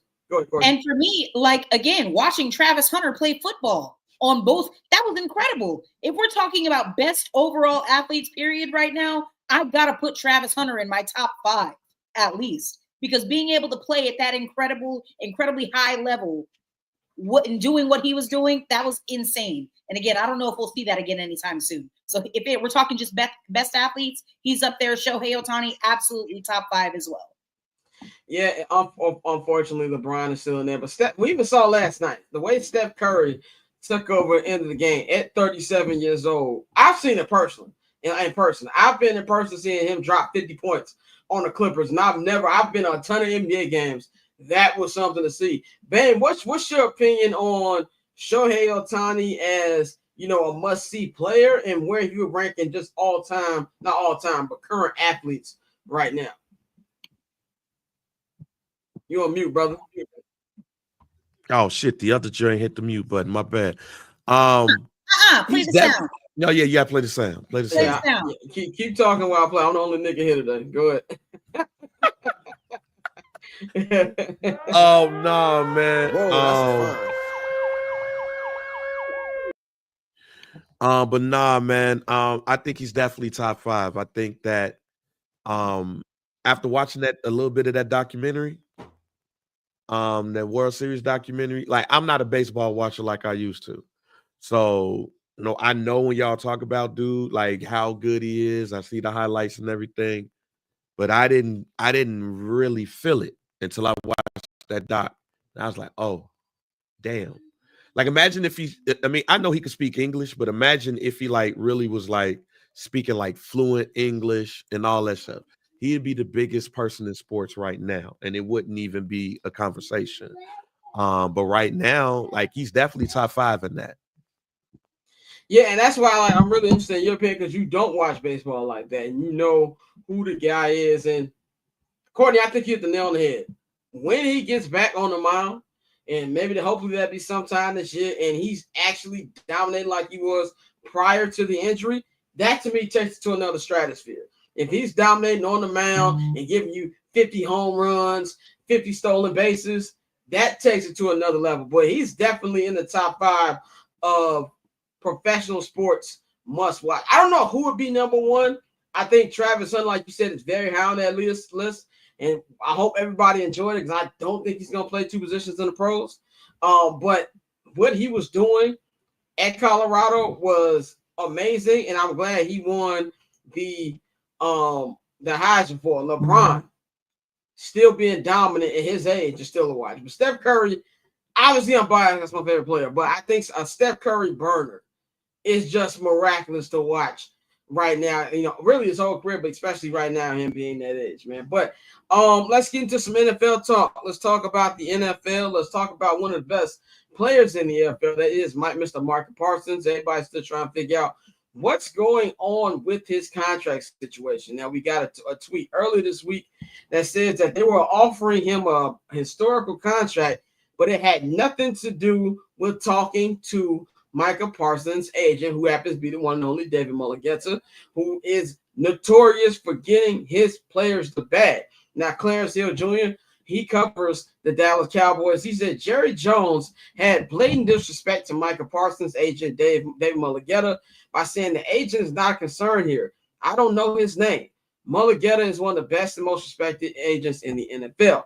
Micah Parsons retweeted that tweet and said, facts. David is the best, and I will not be doing any deal without him involved. Like anyone with good sense, I hired experts for a reason. There's no one I trust more when it comes to negotiating contracts than David. There'll be no back doors in this contract negotiation. Now, I feel like everybody's been trying to figure out what's going on. This has really kind of been like a theme right now when it comes to negotiations with Cowboys players and Jerry Jones. We seen it 30 years ago with Emmitt Smith. We seen it with Tony Romo. We saw it with Dak Prescott. We saw it with CeeDee Lamb, and now we're seeing it again. To me, I usually say, oh, this is just Jerry doing the theatrics, and eventually they're going to sign him. And I felt that way into this particular situation.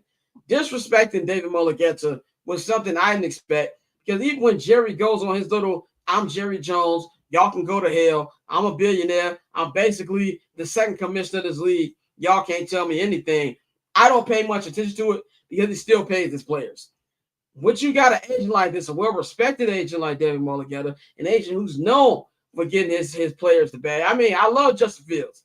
That nigga just got a lot of money. I don't know if I pay him that at this particular time, but that just shows you how great of an agent that David Mulligetta is. He is the architect of obviously the worst contract a team has ever given to a player ever with Freaky Sean. He knows how to put together a deal. So when you go out there and you hit him with the disrespect, to me, that really makes things to a point where maybe no matter the number, Micah's might not want to take up the negotiations anyway. It might be like, trade me. I think this is just the beginning of a long situation that we're going to be talking about probably during the summer once the NFL draft is over and we don't really have nothing to talk about before training camp starts.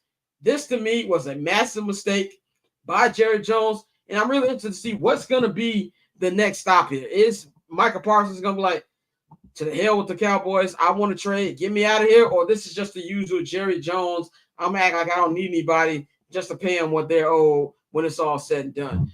Courtney, you're out there in Dallas. What's your opinion on it? What's like the feeling, if you know, about Cowboys fans when it comes to this? Because it's been a rough year for Dallas sports fans when it comes to superstars and front offices.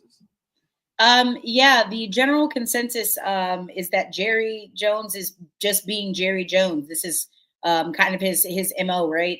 He drags his feet on these deals and drags it out for theatrics' sake. But this one kind of feels different. I don't know if you guys agree with that or not. But to me, this one feels a little different. First off, I stand firmly in saying that Dallas paid the wrong person first. I really don't think Dak needed to get paid all that money. And I'll stand 10 toes down on that forever, because I just don't think Dak Prescott was worth that much money. Even with the current state of the quarterback market that we're in now, Dak Prescott's not worth that money. That being said, why would you ever disrespect that man's agent like that? Like, I know you don't, apparently they don't have a good relationship. I just don't see how that helps you get closer to getting the deal done.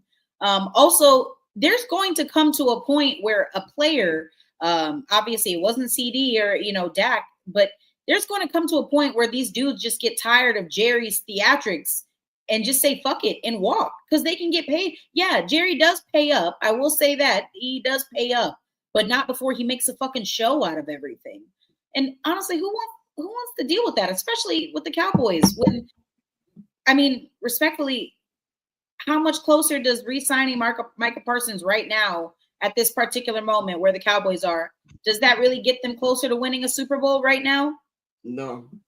The Cowboys aren't winning the Super Bowl this year. They're not winning the Super Bowl next year. They might not make the playoffs. Yeah. Yeah, and that to me at that point. Go ahead. So if I'm all that to say, if I'm Micah Parsons, I don't know, maybe explore your options, King. If I'm Micah Parsons, get me the hell up out of there. Like, to me waiting for a contract to begin with is disrespectful. You disrespecting my agent, a black agent at that. Let's be very clear about that. I ain't got nothing to talk to y'all about. Get me up out of here, or I'm gonna wait till my contract is over and I'm gonna leave, and I'll be the biggest thing on the market, and basically dare you not to franchise tag me. Bane, what's your thoughts on the Micah Parsons, Jerry Jones thing? Is this typical Jerry, or does this feel a little different to you? It's typical Jerry, but I still feel different because the day and the age we in. It's a different day. It's a different time, and you can't do this shit. In a world where player empowerment is all one major thing, you really think that these players want to deal with somebody like Jerry Jones acting old and senile and shit? Because that's basically what's going on right now. This is basically Jerry Jones being an old fart and thinking that the old way of doing things, I just talk to the player and get this out the way, and all of that shit is the way of going. No, this is not the way to go. And they are quickly telling his ass that, nah, fam, you fucking up right now. And that's what's going to be the downflight. I think more than anything, the downfall of certain certain entities is going to be because people can't grow within the times. And that's really what the Cowboys are right now. I think Courtney just said it best. Hey, I'll sit there and wait, and I'll get all the money I can from your ass, or I'll go get it somewhere else. Either way it go, you either going to get fleeced or you going to fuck around and lose your cash cow. And, yeah, you're going to see it's in the next couple of years, barring other shit, I think we're looking at the final stage of Jerry Jones being the general manager, de facto general manager of that team. Because his son gonna tell him, Pops, you fucking up. Yeah. I definitely agree with that one, man. We gonna spend the last 20 minutes of the show talking about what went on at the league meetings for the rest of the NFL. We already talked about what happened with the Bears and everything at these meetings in the local hour. So want to talk about a couple rule changes got approved this week. Of course, one of them being the most obvious one that we knew was all going to get changed, and that is the overtime rule for the regular season. So basically, same rules that you got in the playoffs are now the overtime rules in the regular season. 10-minute quarters. Both teams will get the football. They're also expanding league replay assist program. And the touchback will now not be at the 30-yard line. It'll be at the 35-yard line. Of course, the digital first down, and we've all been asking for, will finally be the main thing that will judge whether something is a first down or not. And the referees with the measurement joints, that's going to be the backup now, just in case maybe there's a malfunction on either second nine, things like that. Me personally, also the tush push vote got pushed to May, but there is momentum about this being up out of here. Adam Schefter, Ian Rappaport, Albert Brill, Tom Pelissero, friend of the program, Tom Pelissero, have all said that they expect the tush push to be banned. They just want a little more time to think on it and look about all the pros and cons.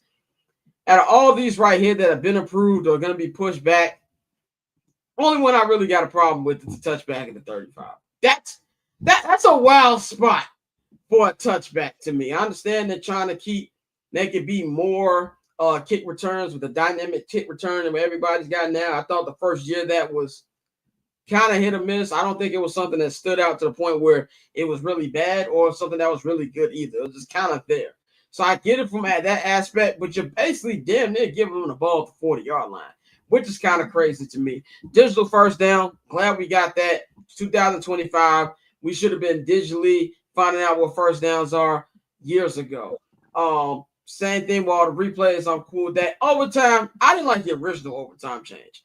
I'm old school. I'm firmly believe in play defense, nigga, and you get the football back. I've always been on that hill. I understand I'm alone in that, but I also find it funny that every time the Bills lose in the playoffs, they complain about something and they end up changing the rules. So that's just my take on that. Courtney, anything from these rules that did get approved and the tush push vote being pushed till May, what's your thoughts on these?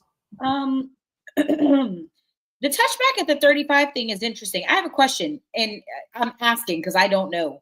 Have they ever considered just like running the ball out of the end zone? Right.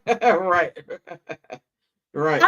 Is that stupid? I'm genuinely no, asking. It's not. I do that on Madden all the time. Just run the ball out. Just eliminate the fucking kicker altogether and just run the ball out the end zone. Yeah.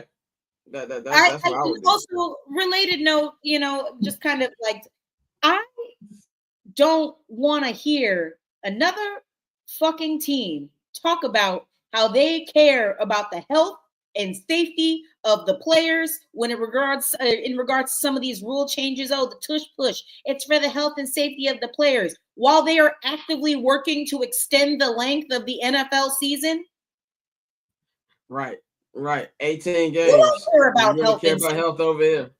While we're actively suppressing information about CTE and the effects that this violent game has on the brains and the bodies of the fucking people that are playing it, but you care about health and safety. Be for real. And all of this gets into gambling interests, and all these rule changes really are so deeply intertwined with the sports betting industry now that it's hard for me to even get excited or intrigued at any of them, because I feel like all of it is, again, they're like this in bed with each other. So I'm still gonna watch because I'm a degenerate and I love it, but like, it's whatever. I'll still watch. Whatever. It is what it is. I do like the overtime rules. I do like the overtime rules. I do like that. I personally hate it, but of course I'll be watching. They don't don't do anything. Roll in overtime? That's fair. I want niggas to play defense. That's what I want. I want niggas to play defense. If you want the football back with your season on the line, play defense, nigga. Why can't both teams play defense though? You know what I mean? But I think it's unfair to your fates are decided by a fucking coin. That's crazy. Life is unfair. There's a lot of things we deal with every day that ain't fair. Yeah, some things happen to people, some things don't happen to people. I mean, also I'm old school. I'm stuck in my ways when it comes to the NFL. So I just like it that way. It's not a major thing to me where it's like, oh, this is terrible. The next thing we're about to talk about is a major thing for me. But this particular one, if I had a vote, I wouldn't have changed it. But I understand the argument for it. And for fans, especially casual fans, you want to see as much football as possible. So I get that. Bang, what's your thoughts on some of these rule changes and the tush push getting pushed? No pun intended, but still having momentum. Well, the tush push getting pushed so they could get more time to go ahead and tell people, hey, go ahead and vote this shit out. That everything that I see with the tush push is everything that I saw when the loss St. Louis Rams lost. Well, St. Louis lost the team. It's the same shit. Yeah, this is being postponed so they can have conversations with the teams and the teams that's affected and be like, yo, this is the way this has got to go. The touchback rule is kind of wild to me. All the way to the 35. Like, damn. Crazy. Should just send the ass to the 50. Right. At that point, yeah. It's your XFL on. At that point, yeah. The overtime rules I ain't mad at. I do want people to play defense. Don't get me wrong. I do want people to play defense. I am with you on that. But that's the only rule that the rule change where I'm like, I ain't too mad at it. Whatever. But other than that, yeah, here's what I think, Scott, this is when I agree with you, and I'll just put a cherry on top of it. It just feels like every time they make these decisions, they say fuck defense, and we want more people to score points. That's it.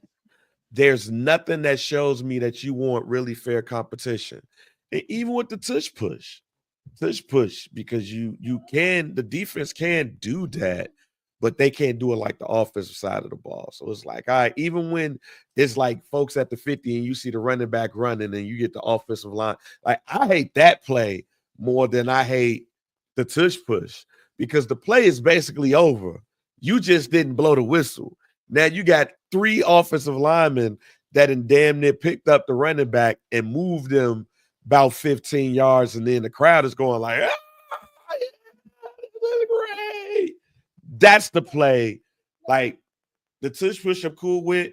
That's the play that I think is more egregious. But outside of that, they'll touch back at the 35. Like shit, imagine playing Madden. And you like, fuck it. I'm gonna just go ahead and kneel down and then. But it's kind of like what Courtney said on Madden. I would have ran the kickback. I was the first nigga to not care about 4th downs. I was the first Dan Campbell nigga when I was playing Madden. You think I care about? Unless it's like 4th and 30, I'm going for it, bro. Like every time. This next thing that might potentially get changed. Real quick, I've been Dan Campbell since Tecmo Bowl. Nigga, been Dan Campbell for a long time. And fuck punting. We throwing bombs around here, Jack. Catch it, Ask about me on Madden 2002, nigga, where I was going for it in 8th grade. I did not care. This next potential rule change will potentially have me pissed off. That is the rule change proposed by the Detroit Lions, and that is the potential changing of how playoff seedings are with division winners and wildcard teams. Now, the Lions proposing that if you win your division, yes, you're still guaranteed a playoff spot. But if there's a wildcard team who didn't win that division and they have a better record than this division winner, then they should get home field. I'm guessing obviously this became, a lot of the years you got the NFC South team that goes 8-9 or 9-8 or 8-8 back in the day, and they still made the playoffs and had a home game. Last year, the Rams had the home field over the Vikings, even though the Vikings had a better record by 2 games. Now, the Lions had the number 1 seed last year, so this wasn't a problem for them. Me, I personally hate this. And the reason I hate it is because very rarely does this happen. This is not a yearly occurrence thing. Very rarely does it happen. If you're in a division that just happens to be a slobber knocker, like JR used to say, and you didn't win a division, you just asked out, my boy. You just had a rougher division, and it is what it is. If you're as good as your record says, you should be able to win a road game. Don't NBA-ify the NFL. We do not care about divisions in the NBA at all. It's all about seeding and things like that. But I don't care if the Knicks won the Central Division. It means nothing that they're still the third seed in the Eastern Conference. What makes the NFL great, what makes Major League Baseball great is divisions. That's why you still have rivalries. There's no rivalries in the NBA because nobody cares about them. With the players, with the leagues, with the NFL, and with Major League Baseball, it's not even about the players. It's about the teams and the rivalries there, and that's what makes it such a great sport. We talk about, oh man, I'm looking forward to Bears playing the Vikings week 8, or oh man, it's gonna be Eagles and Commanders again, because we know the importance of the division. Taking this away would dramatically change how not just but how a lot of people look at the NFL, and I don't think that's a good thing. Now, having said all of that, I think this is something that will not get approved. Now, there is more momentum, is what's been the word come out of the league meetings. That there's a lot of people who at least see the potential of that, but to me, it's going to come down to money. It's going to come down to owners not want to give up an extra home game, especially when they earned a home game. And I ultimately do not think this is going to get approved, but I hate the fact that we've been talking about this.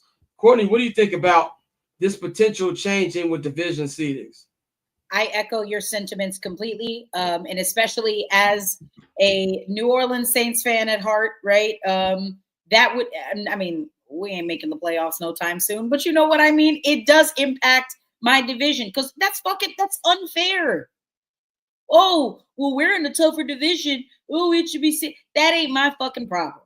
That's not my problem. I don't care. Cry about it. I don't know what to tell you. Cry about it. Yeah. That's all I can. Cry about it. Bang, what's your take on this? I think Bang's being a dad right now. Yes, I was being the dad. If this kid take this goddamn this plug out of this damn pad one more time, it's just gonna be dead and send his ass upstairs. This further exploits or not exploits, but explains the pussification in the NFL. Putting it on the 35-yard, the ball on the touchback, 35 yards, and it's the tush push. And my record was better than this team, but we won the division. I want to get home field. Win your division, Jack. See, that's the problem. That's the problem with this. You worried about other people. You ain't worried about your goddamn self. Win the games you supposed to win. Win your goddamn division. You ain't got to worry about that shit. Preach. All right. No word. Oh, you gonna be on the road? All right, we're gonna go ahead and make sure we scout better. We do this, we're gonna make the decisions. It's weird to me that the Detroit Lions is the one who's pushing this move. But if they coach actually made smarter decisions and stopped trying to go for it on 4th down every goddamn time, maybe they ass would have been in the goddamn maybe they ass would have been in the damn Super Bowl all the time. Why don't we ban niggas going for it on 4th down unless it's 4th and 1? How about we do that? We should treat 4th downs like challenges. You only get 2. Yeah. Per game. Yeah, they use their last 4th down privilege. You gotta pick and choose where you want to go to 4th down. Yeah. Do that shit like that. You gotta pick privilege for that why shit. They want to get rid of the tush push, apparently. Besides, player health and safety, isn't it also that they say that it basically eliminates the 4th down goal line scenario? Yeah, something like that. Yeah. Again, what did I just say? All of this is so deeply intertwined with the interests of sports betting companies. That's why I'm like, man, 100%. 100%. Yeah, go ahead. Was that all you had, Bang? Yeah, that was it. This is whole shit. Yeah. Like every time something don't go your way, you want to change a rule and shit, man. Fuck out of here. I got a hot take about this. I want to know y'all opinion on this on why I think the Detroit Lions of all teams did this. Now, this is my meathead take, by the way. They know how tough this division is. They know the next year they might not win that motherfucker. Thank you. If the Bears or maybe the Packers or maybe the Vikings win a division next year, let's just say the Lions have a great record too, but let's just say maybe the Commanders are 2 games less than them and they got to go to Washington, they're trying to get it ahead of the curve. In the words of Joe Budden, you can't fool a real nigga. You can fool them. You can fool the ones who are not paying attention. You're not low, Detroit. I see what you're doing. Yeah, and you're trying to do under the guise of, oh, we're looking now for the importance of the league. We had the number 1 seed last year. If you was in the NFC South, you would not care about this. So that's my take on what I feel about this. Am I just being a meathead, or is there some points to this? I echo your sentiment. I echo your sentiment. Ain't shit else to say. You 100% right. You know how tough it's gonna be. You ain't looking out for the other people, because motherfuckers been doing this shit since, look, Tom Brady tore his goddamn ACL. Matt Castle led the damn New England Patriots to a 11-5 record. Yeah, and they ain't make the playoffs. Yeah, and they barely missed it. And the New England Patriots, I don't remember them saying, hey, well, let's go ahead and institute the rule where it's 7 teams this time. They just got 7 things. Should the 2006 Chicago White Sox, who won 95 games and missed the playoffs, should they boycott? You know what? We should have had a chance to defend our title. We should change the wild card rule. No, it's ridiculous, man. And you know what? The Detroit Lions are Drake right now. That's like when Drake said, "Oh, I'm suing Universal for the artist." No, nigga, you suing Universal because you got smacked for 12 months straight, and now you want to leave it with something. That's who the Detroit Lions are, man. Last thing that came out of the league meetings, and then we're gonna wrap this episode up.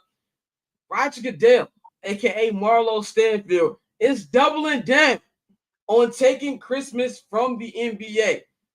Last year there was a doubleheader. They had Lamar Jackson heading to Houston to play CJ Stroud and the Texans, Beyonce at halftime, and then you also had the Steelers taking on the Kansas City Chiefs. Both games were terrible. Beyonce's performance was the best part of that week or that night, even though I don't really know them songs, but that's beside the point. It was a great performance, but the ratings were ridiculous. Now the NFL is doubling down. It's going to be a triple header on Christmas now on Netflix, and Netflix continues, well, not specifically on Netflix, 2 on Netflix and 1 on Amazon Prime is what we're hearing right now. And I'm also hearing from a very, very reliable source that this Amazon Prime thing is 100% going to happen. Me personally, I love it. More football, the better.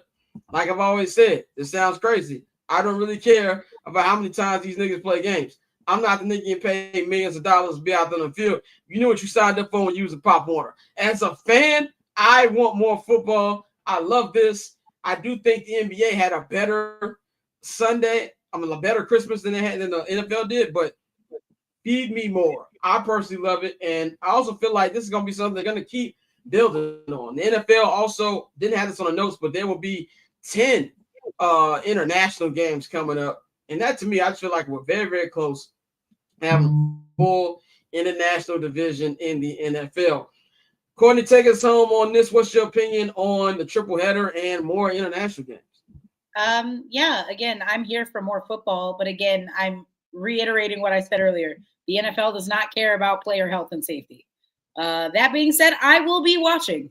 I will be tuned in completely. Also, I don't care about the NBA, so I'm totally fine with the NFL hijacking Christmas because I'd rather watch that anyway. You don't start your day with nice New York Knicks basketball in the morning?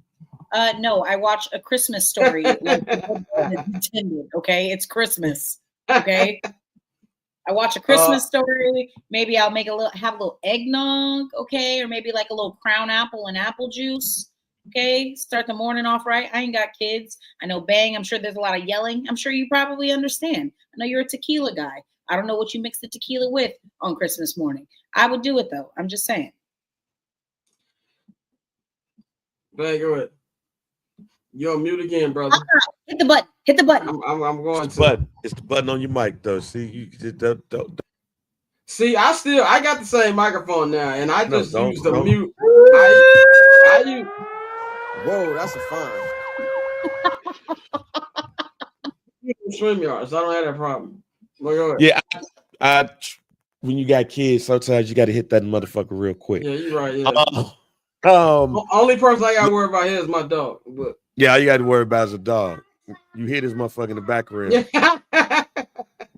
You hear him in the background. All right, Landon, hold on. Let me tell Scott this. Look, I told the NBA, start the NBA season on Christmas. Been saying that shit for about 10 years. Yeah. No. Now look at the NBA. Mad as hell because the NFL about to take their shit and be all on Netflix and Amazon.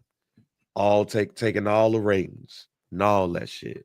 Now the NBA gonna have to be like, y'all, we just gonna have to start this shit January if we want this to work. Look, the NFL is slowly just taking the NBA lunch money.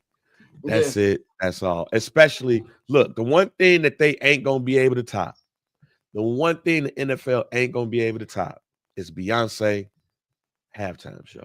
You mean That's NBA it. ain't gonna be able to top? No, the NFL. Oh, I get what you're saying. Oh, no, that's the one thing that the NFL ain't gonna be able to top. Unless. Go ahead. Say the hot take. No, I know where you finna go. Nope. This is a black television show. Okay. We are not. I know exactly what name you finna say. We will not do that on Beyonce's internet. I will not allow it. Not today. The hive is not coming for me. I will say this one thing. I love Beyonce. Yeah. That's exactly somebody said. Always putting Before they say something wild about Beyonce. Mrs. Hove will not be slandered on this program. It wasn't slander. I was merely acknowledging the reality that if, say, a certain pop star were to do Christmas Day, a certain pop star who is with a certain tight end in the NFL, tell me it wouldn't do stupid numbers. It would do stupid numbers. Similar to Beyonce's, if not better, and it's no fault of Beyonce. I love Beyonce, but let's. Yeah, we're not gonna do that. We're gonna block this out. Not to what Ayana say? Not on my watch. Not. We're not. Hey, Scott, go clip this and just be like, Beep. Yeah, absolutely. No, do not clip this. Not clip this. No, I'm not gonna throw Courtney to the wolves. I'm not gonna do that. I'm not gonna throw it to the wolves, man. They'll literally find out where I live in my socials, and like, I can't live like that. I've got the perfect plan to save the NBA. You start the NBA on Christmas, then you do now actually it's a bet. Not even start on Christmas. They got start on New Year's, nigga. New Year's Day. New Year's Day. Start on New Year's Day. After push All-Star break to around March, then you come back from All-Star break. You do the in-season tournament, which I finally understand why they have. Now that I understand and been watching soccer, I get the in-season tournament. I didn't understand the NBA Cup at all. I get it now. And then you have the NBA playoffs and NBA finals go through the summer. You have it by yourself. Yeah, Major League Baseball is doing that, but Major League Baseball ain't bigger than the NBA. That's what you should do. That's my gift to Adam Silver, man. But that's all we got for y'all today on this edition. He said the black Escalators are waiting for Courtney. Yeah, I'm not gonna throw Courtney to the wolves. I will not be clipping this up. But that is all we've got for y'all on this edition of I'm Not Gonna Hold You. Tune in to Dante's tweets, man. He's gonna be live tweeting and giving updates from the Braves game. He'll be doing Braves coverage all year in the new episode of his new podcast, High and Outside. Episode 1 is out right now. Courtney is on there. A lot of good baseball conversation on there, man. So Bang, Courtney, anything y'all want to say before we wrap up? Absolutely not. Lots of good baseball happening this weekend. Dodgers, Phillies, O's, Royals. Make sure y'all tap into that. Lots of good hockey being played as well. There's a particular team here in Dallas that's playing some exceptional hockey through the last 10 games, 8-0 and 2. They are looking fantastic. Listen, this is going to be a great Stanley Cup playoffs, and that will be starting in less than 2 weeks. So I will be busy, but I will still be around to give you guys the insight on everything that's going on in the hockey playoff world, so you guys can pretend to be hockey fans again for the next 2 months. Oh, we're 100% doing Stanley Cup playoffs for idiots for the second year in a row. We will be 100% doing that. This is a great sports weekend. Final Four is this weekend. A lot of good, NBA, a lot of good Western Conference NBA ball. As seeds 3 through 10 are all separated by one game. Like she said, Stanley Cup playoffs in almost 2 weeks. Next week is the last full week of the NBA regular season. So a lot of good matchups. Denver and Golden State playing tonight. And I've been locked in on soccer, bro. I'm waking up 6:30 in the morning tomorrow to watch Arsenal play Premier League. I've been locked in, my nigga. In about a year, I'm finna be as good as Tosin when it comes to my team. There might be 30 minutes on this show of me just talking soccer. So be very, very tuned in for that. But Bang, anything you want to say before we wrap up? Can you hear me? Yes, I Yes. can. Some dude episode out right now. Mike B has not seen Big Trouble in Little China. Very He disappointed. hasn't? Never Wow. seen it. Yeah. And a couple of other movies he's never seen, so I'll talk shit about him. But nah, new episode of Some Dude. We're on the road to WrestleMania. Yes, sir. All right, man. Yeah, there will be an episode of Summer Sessions next week. Like Bang had internet problems, so he's leaving. We didn't have Summer Sessions this week because I did the Wednesday episode of I'm Not Gonna Hold You, and editing took a lot longer than I expected. By the way, check that out. It's on the Patreon right now. I had a great interview with Russell Dorsey, man. Talked some good baseball on, man. So check that out as well, man. So per usual, you know to follow me on all social media platforms at Barber Chair Scott. You can follow the Barber's Chair at Barber's Chair Co. on all social media platforms. Follow our partners, H&B Media, and at H&B Media TV on Twitter, and at H&B Media on Instagram. Also follow Courtney on all social media platforms at 1-800 Callabro. Subscribe to the Patreon, patreon.com / Barber's Chat Network, man. This is what happened when I'm playing producer too. I'm looking for the damn picture. Here we go. All right. Patreon.com / Barber's Chat Network. There's 4 different tiers, but you can subscribe to the $5 I'm Not Gonna Hold You tier, where you can get the exclusive middle of the week Wednesday edition of I'm Not Gonna Hold You. Each and every Wednesday, I'm gonna try to get it up by at least 5 p.m. Central Time. That one will not be live. That will be pre-recorded, unlike the Monday and Friday shows. And if you subscribe, you get 25% off on the Barber's Chair Network store. Not only for that, but also if you're a $10 subscriber for the Barber's Chair Access store, that is bcnet.com, bcnetshop.com. We've got a great Bear shirt dropping very, very soon. So we making sure. I got yours. I'm taking care of yours already. Man, we thought you lost you for a minute, but you decided to join us again. You did. My shit just went full pinwheel. Yeah, that's why I moved. I zoomed out because I could hear you, but it looked like you was frozen. So I was like, my shit went full pinwheel. I was like, what the hell going on? Definitely, man. So also I know you saw movies. Yo, Bang, you said, if you love documentaries, number 1 on the call sheet on Apple TV is a must watch, bro. It's about black actors, black actresses in Hollywood. It's one of the best documentaries I ever seen. Yep. Check that out. They're not paying me, obviously. I wish they were. Apple, holla at your boy. Y'all, we could be the first sports show on Apple, holla at your boy. But yeah, check that out. That's a good one, man. So that is all we got for y'all. Enjoy the big sports weekend on deck. And we gonna holla at y'all. We about it.